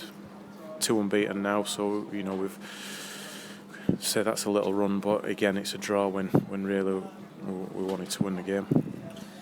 Talk about the changes. Obviously, we're in two minds at some point about bringing on Nik Boschel, but Luke Porritt, when he came on, he impressed for us in the stand. Yeah, it did all right, Pos. It's probably not set up for him when he came on. You know, when they're defending deep, Pos likes to use his pace, and when teams are a bit higher up the pitch, he can exploit that space a bit more. But he's positive. He'll always look to get on the ball and take people on. And he forced their right back a little bit and created a little bit of space for us. But it's not the ideal situation for Pos coming on there. But you know what you're going to get from him. He'll give you absolutely everything he's got, and his enthusiasm and pace and that positivity that he's got. Was a plus today. Not too many pluses. I thought too many players were just a little bit off it. Certainly in that second half when they were getting on the second balls, and we just seemed that lacking a yard of sharpness or pace or whatever it might be. And whether that's having played Wednesday night as opposed to Tuesday on the back of 4 fixtures, 4 tough games close together. Who knows, up against a side that have gone full time as well. So, the lads have kept going. The real positive from today is that we've got a point from it. The lads have kept going right till the end. But yeah, we know we've got to be better in many departments than we were certainly in that second half. Week off now, and it's a break from the league with the FA Cup next Saturday at Halifax. Important to get through that next round and into the first round proper. Definitely, yeah. That becomes the focus now. It'd probably be nice, really, just to have a little break from the league, and it's been relentless. I think what was it, 18 games in now in such a short space of time. It has been a real grind. Well, that was Mark Bauer speaking to us after the game against Boreham Wood. The 2 sets of players are now back on the field. And we're ready for the second half. Guiseley shooting away from us from left to right in this second period. Referee just about to get the game back underway. The lines haven't made any changes, so it's as you were. And I must admit, I'm a little bit surprised. I thought there might have been a chance for a switch or two, but a lot of work to do in the second half as we get the game underway. It's played up towards the edge of the 18-yard box. Jake Lawler finds Hatfield. Hatfield goes past one on the edge of the D and then gets a rather surprising free kick given to him in a good position this for Guiseley. Well, we saw some surprising free kicks given around there on the pitch away to our right in front of the disused terrace stand at that end. In the first half, obviously, they went to Halifax. The referee's just got one directionality. I wouldn't mind if we got a few free kicks going in this direction in the second. Well, Nicky Boschel standing over it. Of course, he's scored 2 great free kicks so far this season. He's got a beauty against Barrow. And Liam Dickinson also has hit a really sweet free kick. And he might be his side foot of death that will be applied, or will it be Nicky Boschel's left peg? The 5-man wall in front of them. It's a few yards up from the edge of the D. 46 minutes gone. It'll be Liam Dickinson steps over it. Nicky Boschel hits it. Held comfortably by Glennon. And the home side escape without further punishment for the free kick that the referee gave against Will Hatfield. Or decision for a trip on Will Hatfield, which was a surprise. Ball's gone forward and it's flicked on by Burrow and back to Stephen Drench. And Guiseley now step away with the ball. Hatfield and Lockwood rather. And Lowe exchange passes. Lockwood on the ball inside his own half. Plays it square to Danny Boschel, and then Guiseley just can't keep the ball in play down that left flank. It's gone out for a throw. Just been passed a piece of paper here. We're not in the press box as such. We're up in the executive boxes, and I had to ask what it was that had been handed. If it was the winning lottery numbers, because I couldn't make sense of them. It's the attendance. We're just not used to seeing 4-figure attendances at Nethermore. So it's 1,000. Don't you say that? It's 1,078 if you're interested, Colin, and apparently 162 travelling in the Guiseley contingent down away to our right. That's a good turnout. Halifax on the attack at the moment. Nicky Boschel makes a challenge on Bolton to throw. Level with the penalty area on the right-hand side, taken to Roberts. Guiseley don't win the ball back.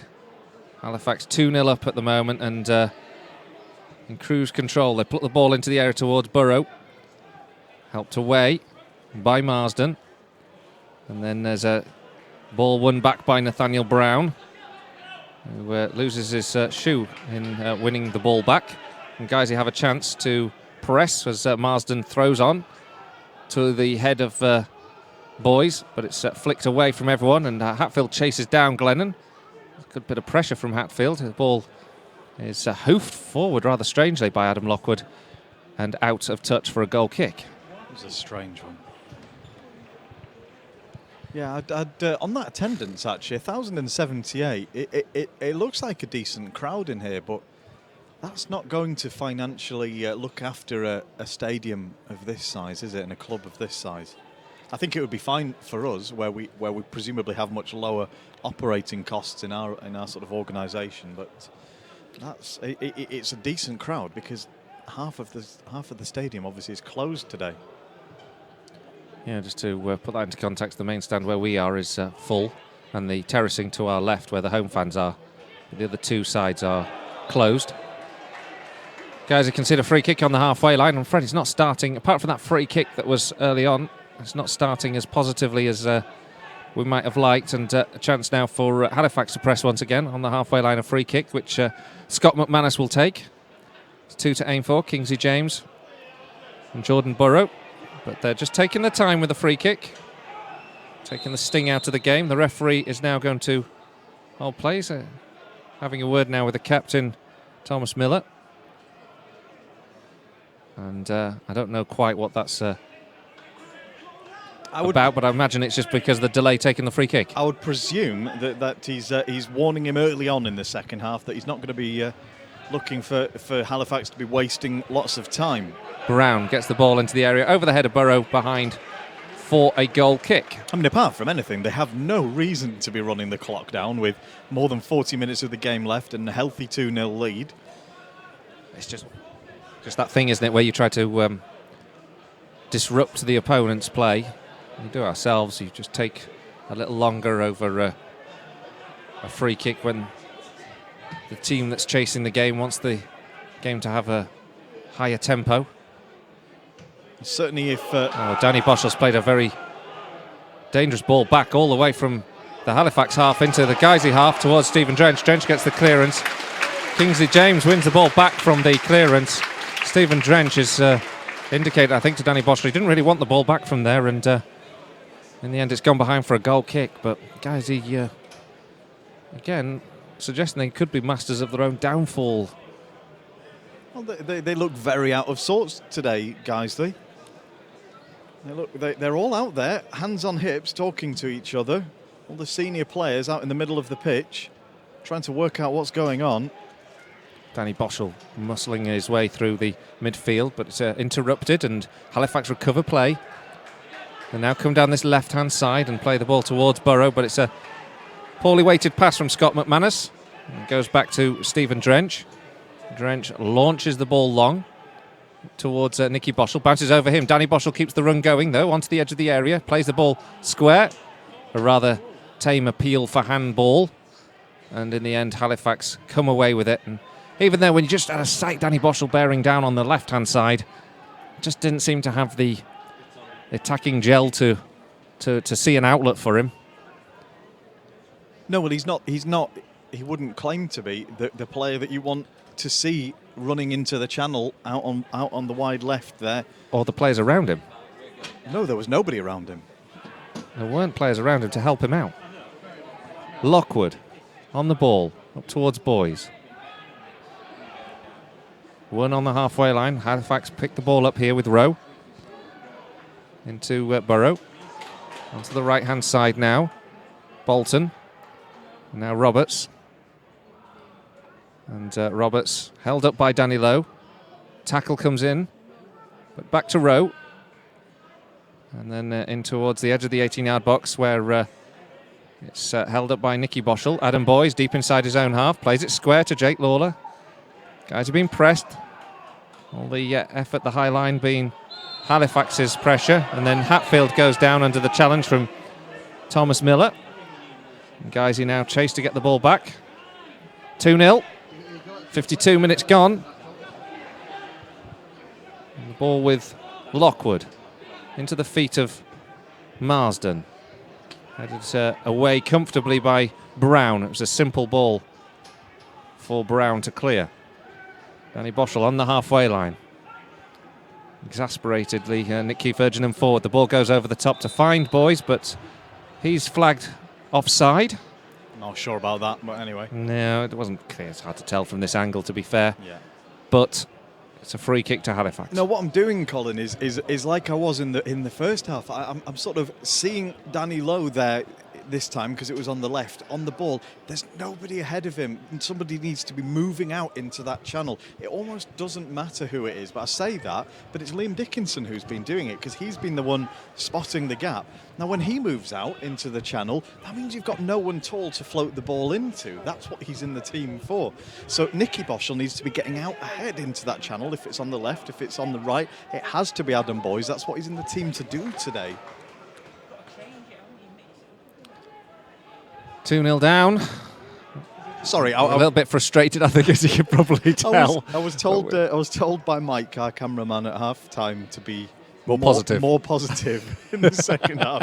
So instead I'm just being negative, but in a slightly more animated way. We had a nice cup of tea. Yeah. Had a biscuit, had a fig roll. Yeah. Oh no, we've been well looked after today. Yeah, there's some positives.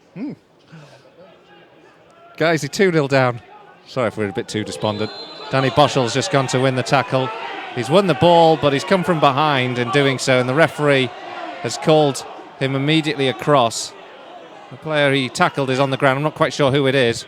Referee's indicating to the physio he can come on, and Danny Boschel, I think, will be the first player to go into the book this afternoon. The referee is reaching for his pocket.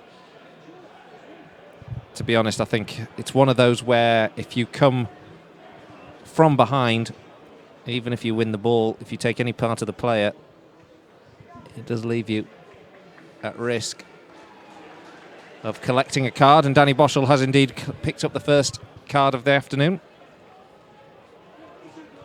Yeah, and as the second half hasn't seen the reaction that I suspect Mark would have wanted from his team talk and the adjustments he would have been asking the players to make quite quickly, I find my mind is starting to turn towards what Mark's options are from the bench. Free kick has been taken, and it's played up to the left-hand side where Walker tries to win it. Guys, he's not really clearing their lines. Jake Lawler gets a firm challenge in, but the second phase all about Halifax at the moment. And now Danny Boschel has caught a player, and then Will Hatfield has responded to something with Nicky Rowe, and there's claims that the referee should intervene, and Will Hatfield's being called over by referee Martin Coyne. Suddenly this game just beginning to bubble over as Guiseley's frustration is beginning to show. Hatfield just being told to calm down by Martin Coyne. I think that's good officiating, to be fair. Yeah, I agree. He's running the risk, as a few players will be. You can see the frustration in their body language. You can see the tension that they feel because they know that they aren't performing as a unit today, even though they're all trying by themselves. The free kick's taken, it's floated in towards the back post, headed away by Danny Lowe. It's going to be a throw-in for Halifax, and the home crowd are enjoying their afternoon.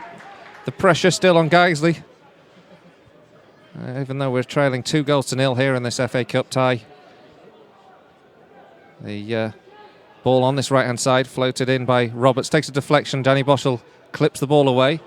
Liam Dickinson is forced back by Keil O'Brien, but a free kick's been given to the Lions. Well, I'll say again, I didn't see a foul there either, really. Just a nice sort of standing up contest between Dickinson and the Halifax man. But I'll take them because I don't think we got the fair shake of those decisions in the first half either. Free kick now, which Stephen Chach will take it deep inside his own half. Guys, he have lined about 7 or 8 players up from about 30 yards out of the goal. So this one's going to go direct. It's time to gamble, really, for Guiseley. Lockwood, oh, it's a poor touch. And it's a chance now for Halifax to clear. Picked up now by Danny Lowe. He keeps the ball ticking over, finds Danny Boschel. But again, Guiseley are sort of going backwards. This one's going to go all the way back to Stephen Drench. And they are delighted by that. Drench then plays it long, up in the air and headed down by Halifax and eventually sent into the Lions half. And James opts not to run for it, realising he was in an offside position. Collects the ball in the second phase, goes forward across the back line, but the guys who get the touch in or the tackle in with Adam Lockwood. Jake Lawler gives the ball to Danny Boschel. And I think we'll be seeing some changes. There's some activity down on the bench. Not sure if it's Halifax or Guiseley. Well, there's certainly Ben Parker looking ready to come on. Honestly, if it was me right now, I'd bring him on for Nicky Boschel and play him in left midfield and have some genuine width out cover for Danny Lowe. I'd probably do the same with anyone who's willing to play on the right, to play ahead of, and it could be Ryan Toulson, to play ahead of this young fullback Marsden, who but we saw it again there in that move, Colin. Guys, these players are all forward, they're all waiting for it. Boschel receives it out on the right, and he is begging for any one of them to come out to the right to give him something to play to, but they stood on the edge of the area. Nobody took the initiative and came to help Boschel, and he was forced to go back to drench. Well, it's Danny Boschel who's come off and Ben Parker who's come on. So talk us through that one then, Nick. Well, there's some serious rearranging happening. Lockwood came to the bench here to talk to Mark Bauer during that. I think it looks like we've gone to a three at the back and 2 wing backs. God help us. Yeah, it is, isn't it? Hatfit. So Parker's going to be left wing back, and it's a tactical change. Maybe it's the thing that we need to do. Who knows? But Guiseley now have the defending to do because the ball is up towards James. It's just over hit beyond him and out for a goal kick. And Guiseley can just settle themselves, get themselves into some organisation. There's a bit of a discussion going on between Nicky Boschel, Hatfield and Lawler as to who's playing where. Yeah, so it looks like it will be... now you see, now they've rearranged again. And now there's just Lockwood and Atkinson staying back. And then it looks like it will be Lowe on the left with Parker ahead of him. And it's really hard to I think it's Hatfield and Lawler as the two midfielders. And then more or less kind of as you were. I'm not sure because now Nicky Boschel's dropped into midfield. I can't make sense. I'll tell you what, we'll stop with your analysis. There's a free kick to Halifax. Good. It's very difficult to actually quite see because the shape of the game hasn't allowed for them to set into position. There's a free kick being given against Rob Atkinson for a barge in the back from Burrow. And Guiseley now have Stephen Drench out of his goal on the hour mark with 30 minutes to go, 2-0 down. It's now or never really, I think, for the Lions to make a change in this game, change of pace, a change of something really that gives us a foothold back in this. No sooner does the ball go forward. There's actually an offside flag against Liam Dickinson on this near side. Not quite sure how he's managed to get himself offside. He must have done so returning, as the linesman on this near side indicates. But I mean, that just sums things up, doesn't it? Yeah. Yeah. Chris, have you got any latest goals and give us some, interesting news from around other grounds? It's very quiet at the moment, in all honesty. Altrincham have taken the lead against Chester. Gateshead have equalised at home against Worcester City. It's now 3-2 between Macclesfield and Alfreton. Guiseley now defending, headed away by Rob Atkinson. And for what it's worth, I think it is a 3-5-2. Halifax come down this left side again, and it's a good ball here to find Walker. He floats it into the area, headed away by Rob Atkinson. Walker lets that one go out, and it'll be a throw. And the home side are urged on by the crowd here at the Shay to get the third, the decisive third, as it would be. Throw into Walker, tackled by Jake Lawler, but he loses the ball to Kingsley James. James plays it back here.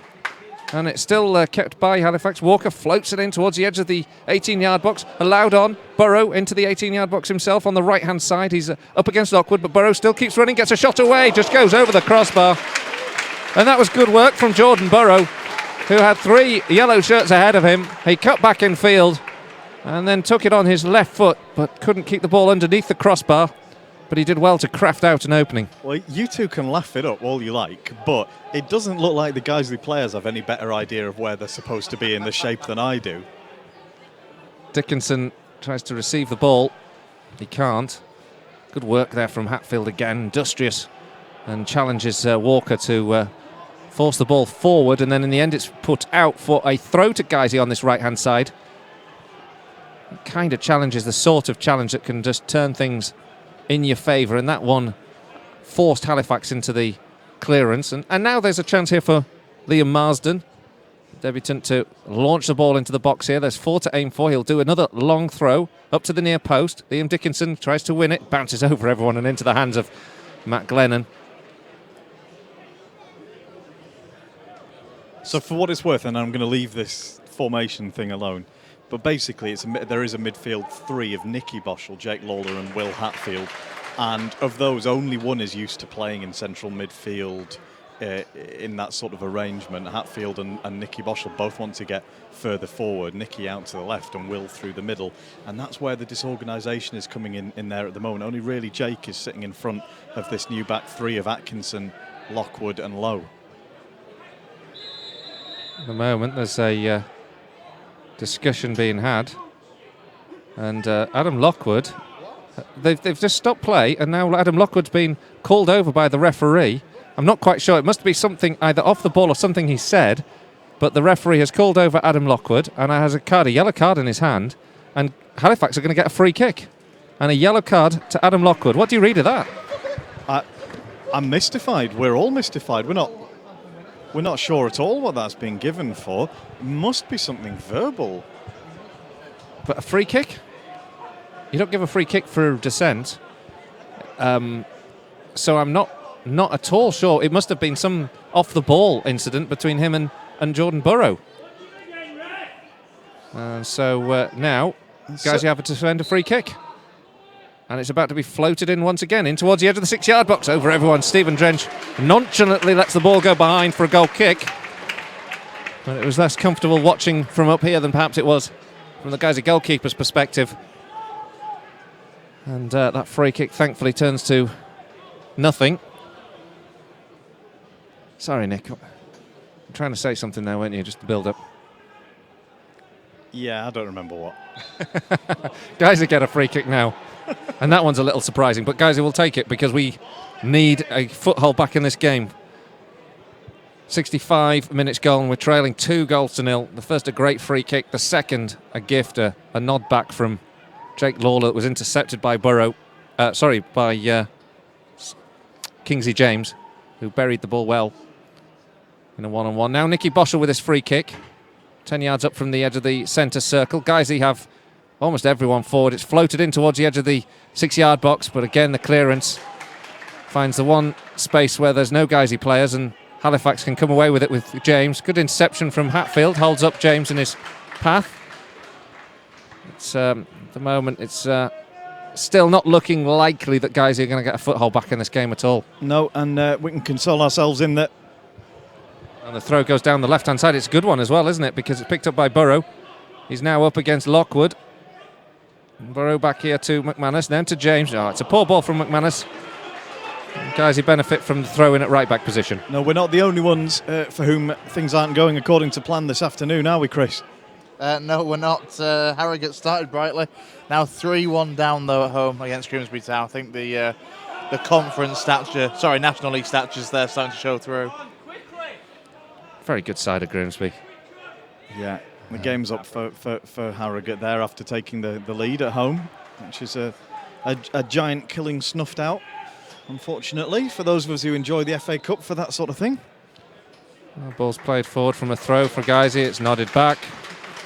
There's a lot of eye rolling up here, isn't there?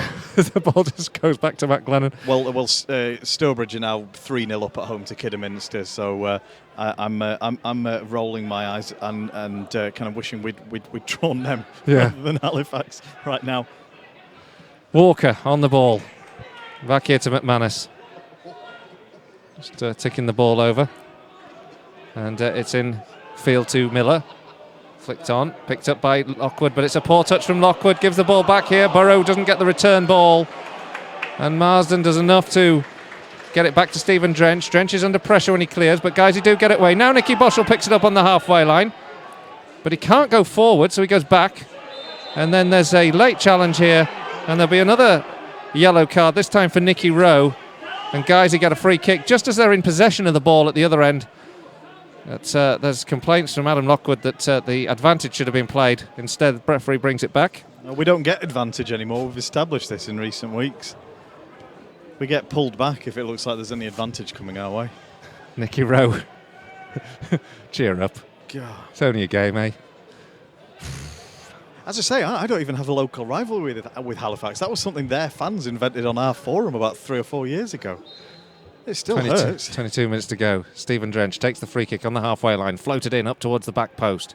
Headed on and eventually cleared.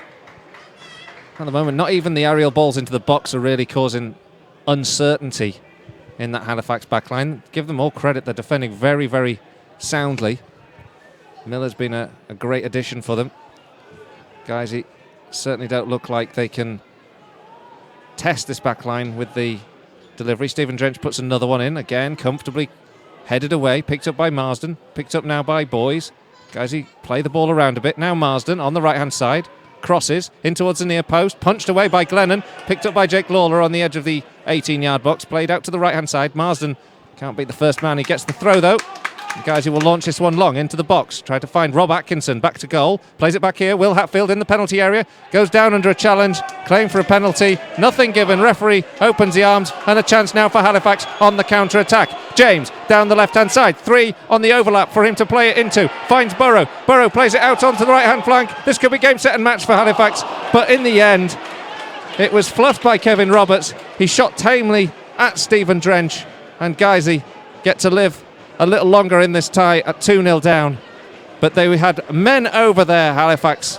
And when the ball came to Roberts on the right-hand side, you really felt that he was going to test Stephen Drench or indeed put the ball in the back of the net. But in the end, his shot was tame and Guiseley get away with it in the end. What a let-off for Guiseley at the end of that move where they finally showed some attacking ability and danger.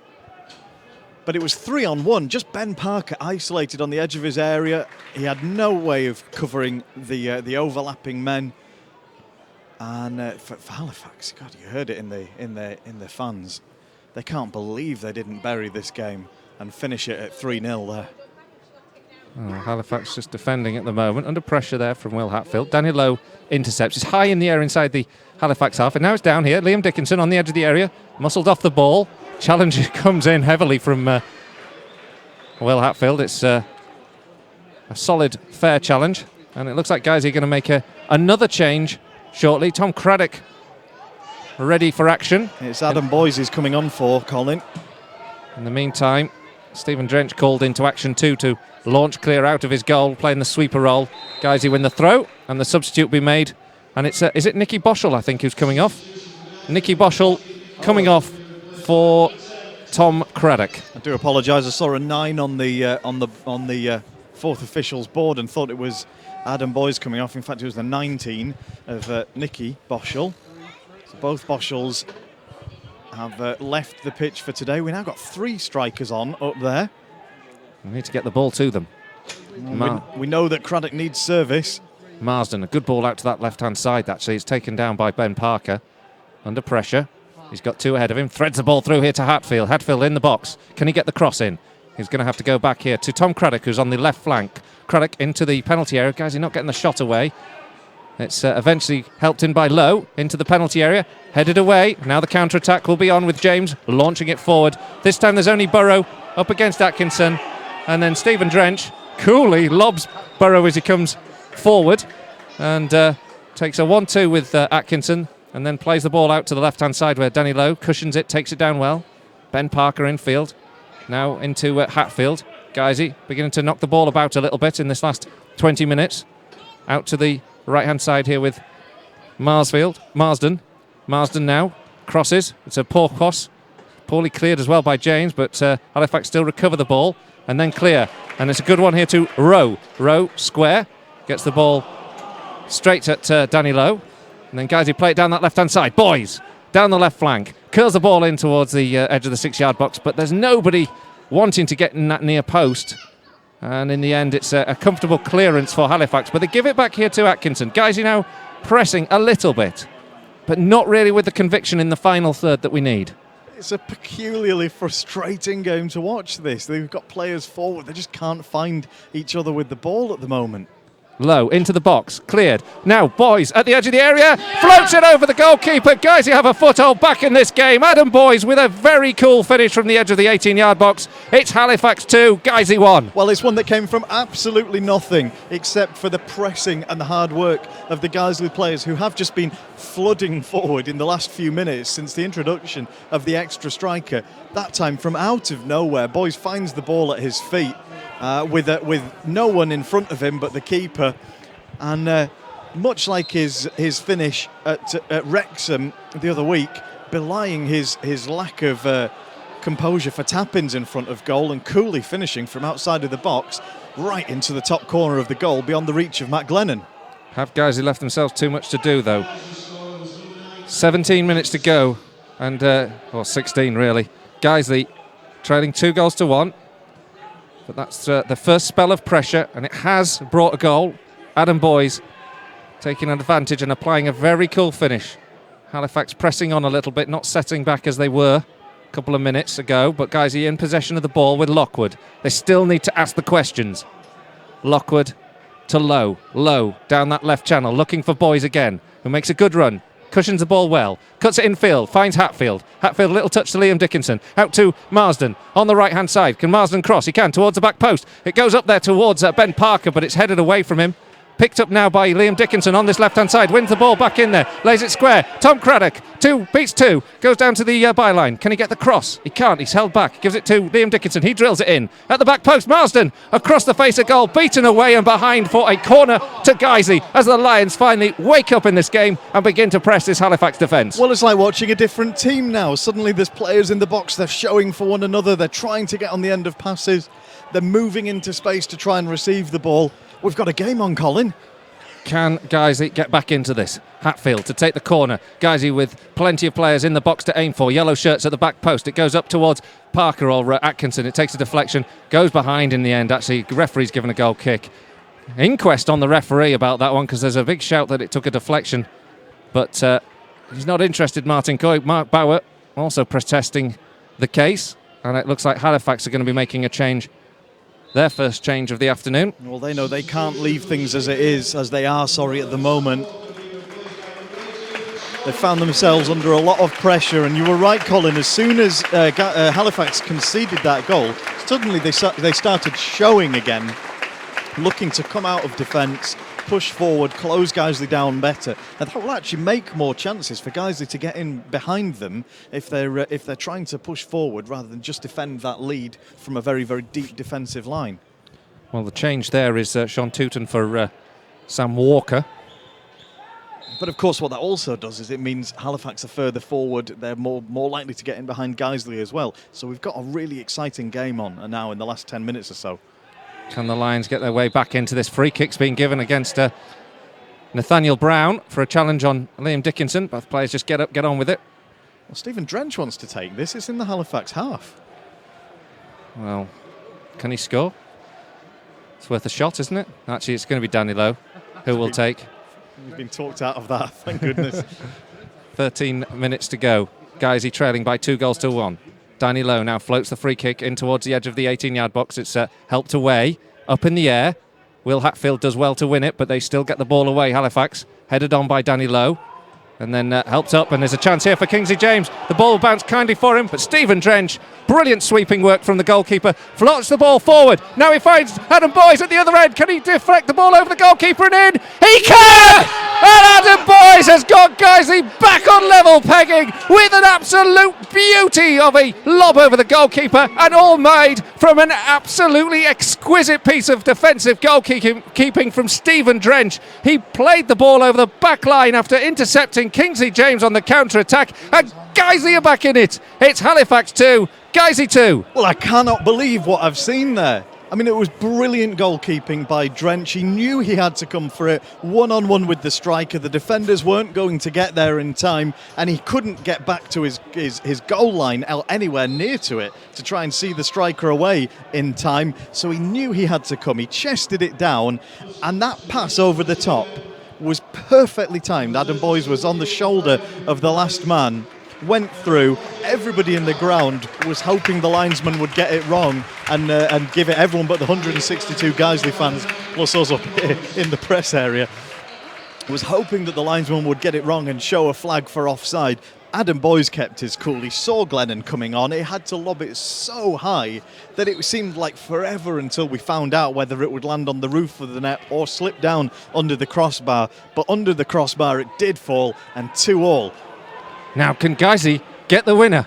That's absolutely incredible concept to even think about, given where we were in this game, but a superb turnaround from the Lions in the last few moments. From 2-0 down, 2 goals from Adam Boyes, and it's 2-2, and Stephen Drench lofts it forward again. And Liam Dickinson, the target man on this instance, won't win it, but it's picked up here by Marsden. Marsden plays it to the left-hand side. Parker runs at the defence on the left flank. He's got Roberts up against him. He's going to have to go back to Lowe. Can Lowe get this ball into the area? Lowe floats it in towards the edge of the penalty spot, goes beyond him. Marsden, can he get the ball back in? It's a poor one and over, and that's disappointing from Guiseley after a good build-up, and the Lions, with the momentum behind them, needed a decent ball in the box there from Marsden. Well, Marsden has enjoyed the freedom of being able to get forward that's been afforded by having the extra centre-back. I will admit freely that I was wrong on that formation change, and completely wrong when Mark changed that, because it's meant that Marsden and Parker have been able to get a lot further forward, and they're delivering a lot more crosses into the box now to our 3 strikers that we've got up there. We're almost bypassing the midfield. Jake Law and Will Hatfield are just chasing balls down and then trying to get it out wide. It's a good old-fashioned game, this, at the moment. Both sides think they can win it now. James plays the ball out to the substitute Tewton, who's on the left flank. He has a run up against Marsden. Marsden intercepts, is pushed over by Tewton. Guys, get the free kick. These sort of little decisions that are going for us or in our favour that weren't a few moments ago. But Marsden did very, very well to get across Tewton, and then when he saw the opportunity, he basically went to ground and ensured Guiseley got the free kick. Well, he got across, as you say, in front of Marsden. Marsden shoved him in the back. Marsden went to ground, free kick, relieves the pressure. Drench taking it now to the head of Dickinson. Picked up now by Marsden, floats the ball to the left-hand side. Ben Parker chasing for it. He's going to have to do a lot of work to keep it down. He can't keep it in play. Elaborated a little bit to try and get past Roberts. In the end, it's a throw into Halifax inside their own half. Seeing as the ball's over there at the moment, I've been meaning to mention all afternoon, there's actually 2 people sat in that closed stand over there, and I don't think they're stewards because they're not wearing high vis. I think they're cameramen. Are they? Yes. They're not just some waifs and strays who snuck in. No, that's a shame. Now Halifax on the ball here with Burrow. Burrow's got it. A chance to loft the ball into this left-hand side, and it was a good delivery, just couldn't be taken down. Back here to James, though. James on the left flank has a chance to deliver. He does, towards the back post, over both Danny Lowe and Kevin Roberts. Roberts, thumbs up to the delivery. But guys, you get the goal kick. Well, Danny Lowe did quite well there. He knew he couldn't get to it with his head, but he made it look as though he was going for it with the ball, which meant that the striker behind him, who was gambling on Lowe missing it, went for the same ball. Actually, the ball was much higher up. It was never going where Lowe was aiming for, but Lowe just outfoxed him a little bit. The clearance from Stephen Drench actually results in a free kick for Halifax. Still players warming up on the Guiseley touchline here. Luke Porritt, the new man Devontae Morton, and Ryan Toulson. Meanwhile, who you suspect would forfeit his wages and his match fee to get onto the pitch today. He would have been itching to play, wouldn't he? Meanwhile, Halifax are coming forward down the left flank again. Good tackle from Marsden, but still can't stop them coming. Mark Manus into the area, helped away by Atkinson. Home fans sense they can still get this game resolved, this tie won today. McManus. Sorry to interrupt, Colin. Toulson's had an intervention there because he's just actually kicked the ball to stop the throw-in being taken quickly when Halifax wanted to take it. Meanwhile, it's headed out, and it's another throw-in for Halifax. Don't get me wrong, he looked like he was trying to return the ball to the field of play, but he's kicked it into the shins of the Halifax man, who therefore couldn't grab it and throw it as quickly as possible. It's given Guiseley a chance to reset, and they're lining up on their 6-yard box as there's another throw-in coming in from McManus now. It's going to be a long one. He goes back to the hoardings, drives the ball, lofts it in towards the 6-yard box, headed away by Liam Dickinson, up against Brown, headed on by Will Hatfield. He goes to ground. McManus bundles into him. Guys, get the free kick. And I tell you what, it raises a thing that we haven't really considered in this game, which is we haven't got the winning habit at the moment, but neither have Halifax, and their frustration is starting to show now because it's a while since they won a game as well. It's two teams who really haven't been used to getting too many wins recently. The ball's taken by Stephen Drench up towards that back line once again. 2-2 here into the last 5 minutes now. Guys, he now just concede possession, but Atkinson puts a foot through the ball. Very nervous, actually. It's picked up here by Halifax. The ball over the top towards Burrow. Helped away. We'll get some latest scores from Chris shortly. Meanwhile, Guiseley having to defend. And there's another substitute as well for Guiseley coming on. And it is going to be Toulson by the looks of it. Picked up by Tewton, meanwhile, as Halifax press. James, 30 yards from goal, 2 ahead of him. Halifax having a better spell now. And they play it square here to Rowe. Still finely balanced at 2 each now. After Guiseley looked dead and buried in this game. Rowe has 2 ahead of him. Cuts out to the right-hand side. It's picked up. Infield here by Guiseley. And then a tackle comes in and Jake Lawler wins the ball. But Guiseley have conceded the free kick. And this is in a really dangerous area on the right-hand side of the penalty area as Halifax attack the Guiseley goal. And a real chance for them to deliver into the box. Thankfully, Sam Walker's off the field now, but this is that was a gift of a decision from the referee there. Well, it's an awful decision. It's right in front of us. We can see Jake Lawler went to ground on the edge of the area with a really well-timed challenge, won the ball on the ground, uncontested. Free kick ready to take. There'll be another change for Guiseley, and in fact, they're going to take it now. Marsden's coming off, and he's going to be replaced by Ryan Toulson.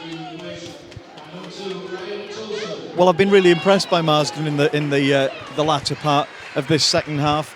He's shown really good value getting forward. He didn't have a lot of help in the first half, as Danny Lowe didn't have on the left from his midfield. But he's put in a good shift, and then Ryan Toulson would have been begging to take part today. Free kick now to Halifax. This is dangerous moments, 2-2.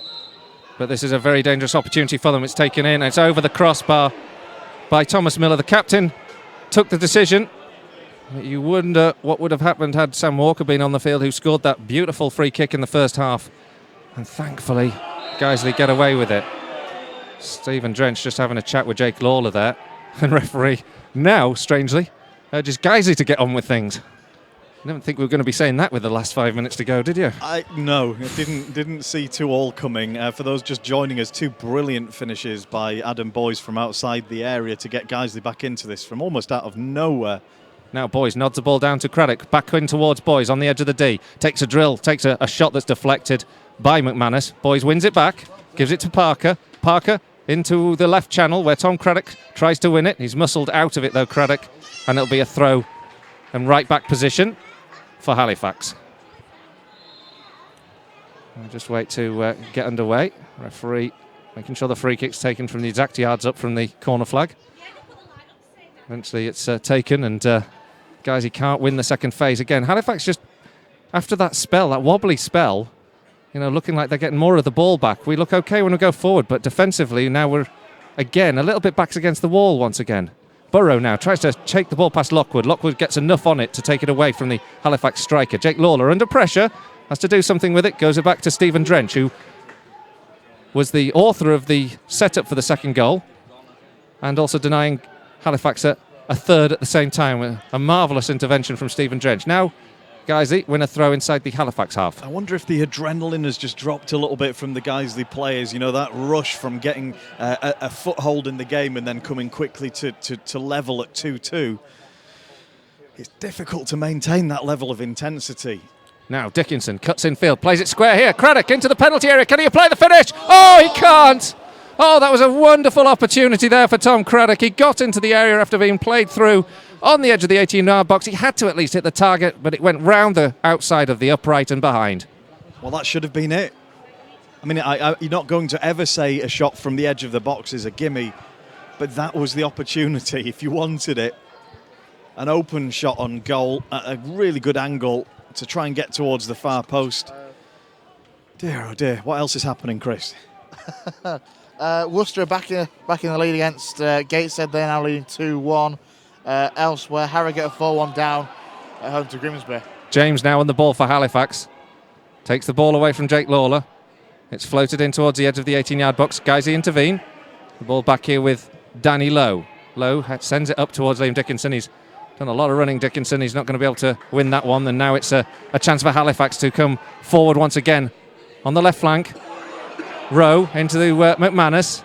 He's got Tewton on the left-hand side. They're passing the ball well, ready for the cross. Tewton with a little back heel, gives it to McManus. Good ball towards the back post. Headed down by James, but not towards a goal. Toulson hurries the ball out of play, and the home fans urge their side on. Well, Guiseley penned back now on the edge of their own area. Halifax taking the throw in quickly.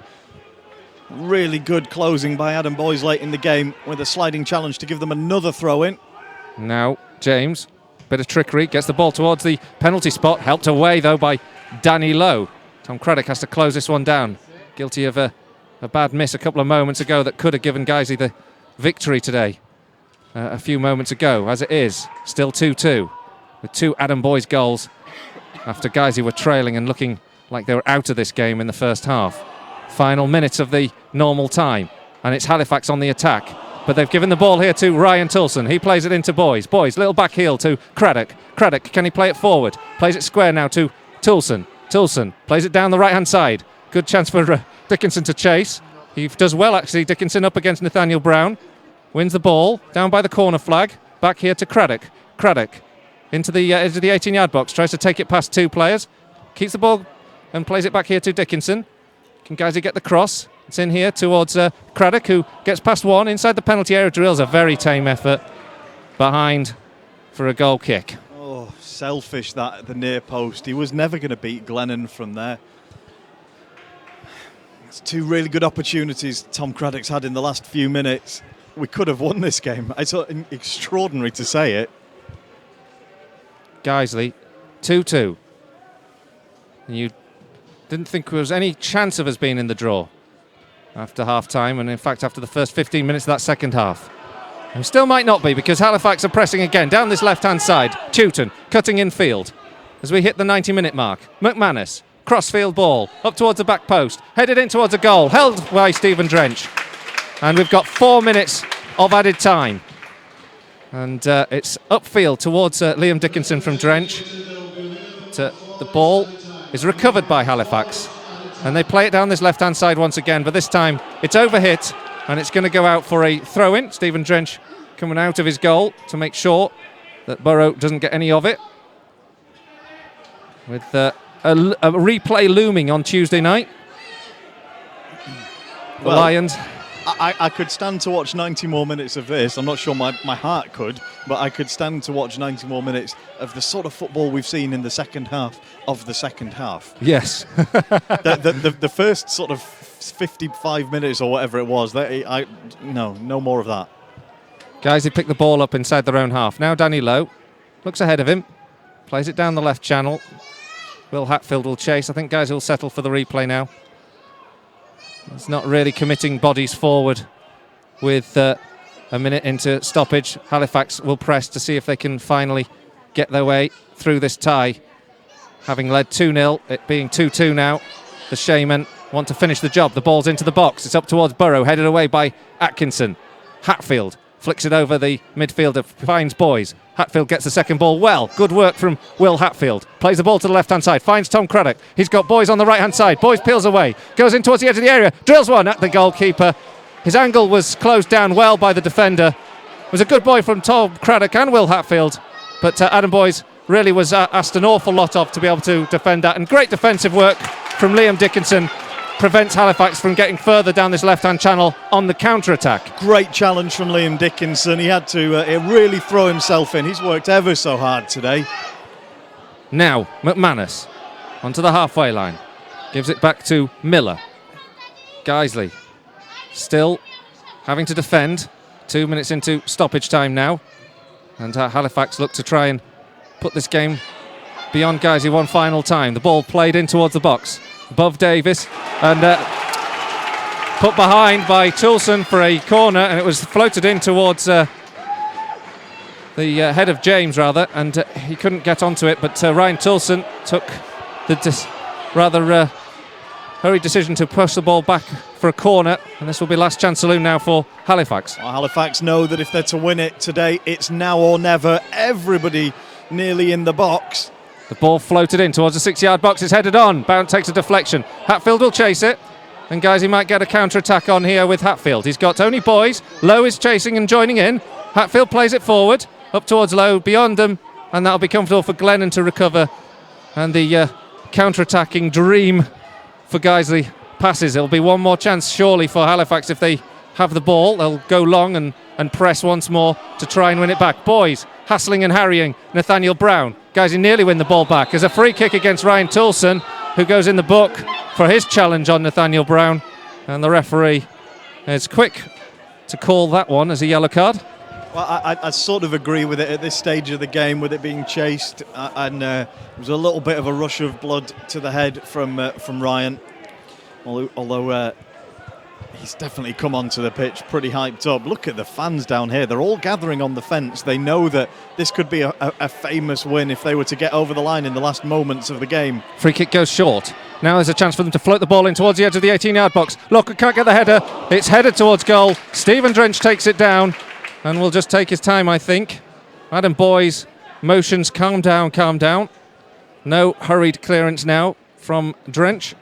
Plays it forward. Whistle goes. It'll be a replay on Tuesday night, but that is remarkable in its own right. After Sam Walker's free kick and Kingsley James's goal in the first half, the Lions looked dead and buried, and just when James was bearing down on goal with only Stephen Drench to beat for a third, Guiseley looked like they might well have been put out, but Drench has intervened in remarkable style. A beautiful defensive piece of work, a ball over the top, and Adam Boys grabbed the equaliser on 77 from Drench's brilliant clearance after a Boys finish from the edge of the 18-yard box that got Guiseley back into this game. Mark Bauer rang in the changes, and he rang them in to great effect in that second half. It's finished here, Halifax 2, Guiseley 2. Well, not so much a game of two halves today as a game of 3 quarters and another quarter. And when Mark made the changes to the shape today, and he's brought on an extra striker, he brought on width in Ben Parker, he completely changed the way that the game was going for the Lions. It's helped by some real hard shifts being put in by his forward players, and I'm looking particularly at Liam Dickinson and Adam Boys again, 2 players who've been in and out of the team so far this season. As soon as the final whistle went, Liam Dickinson slumped down on the pitch, sat back down on the ground, and it took 2 Halifax players to pick him back up to shake his hand. Adam Boys never stopped running today, but they weren't getting any joy from it because they had no width earlier in the game, they had no passing rhythm, and in fairness to Halifax, they pressed well and they'd taken the chances that were presented to them, partly by bad refereeing, partly by bad defending by Guiseley. They took those well to be 2-0 up at the break.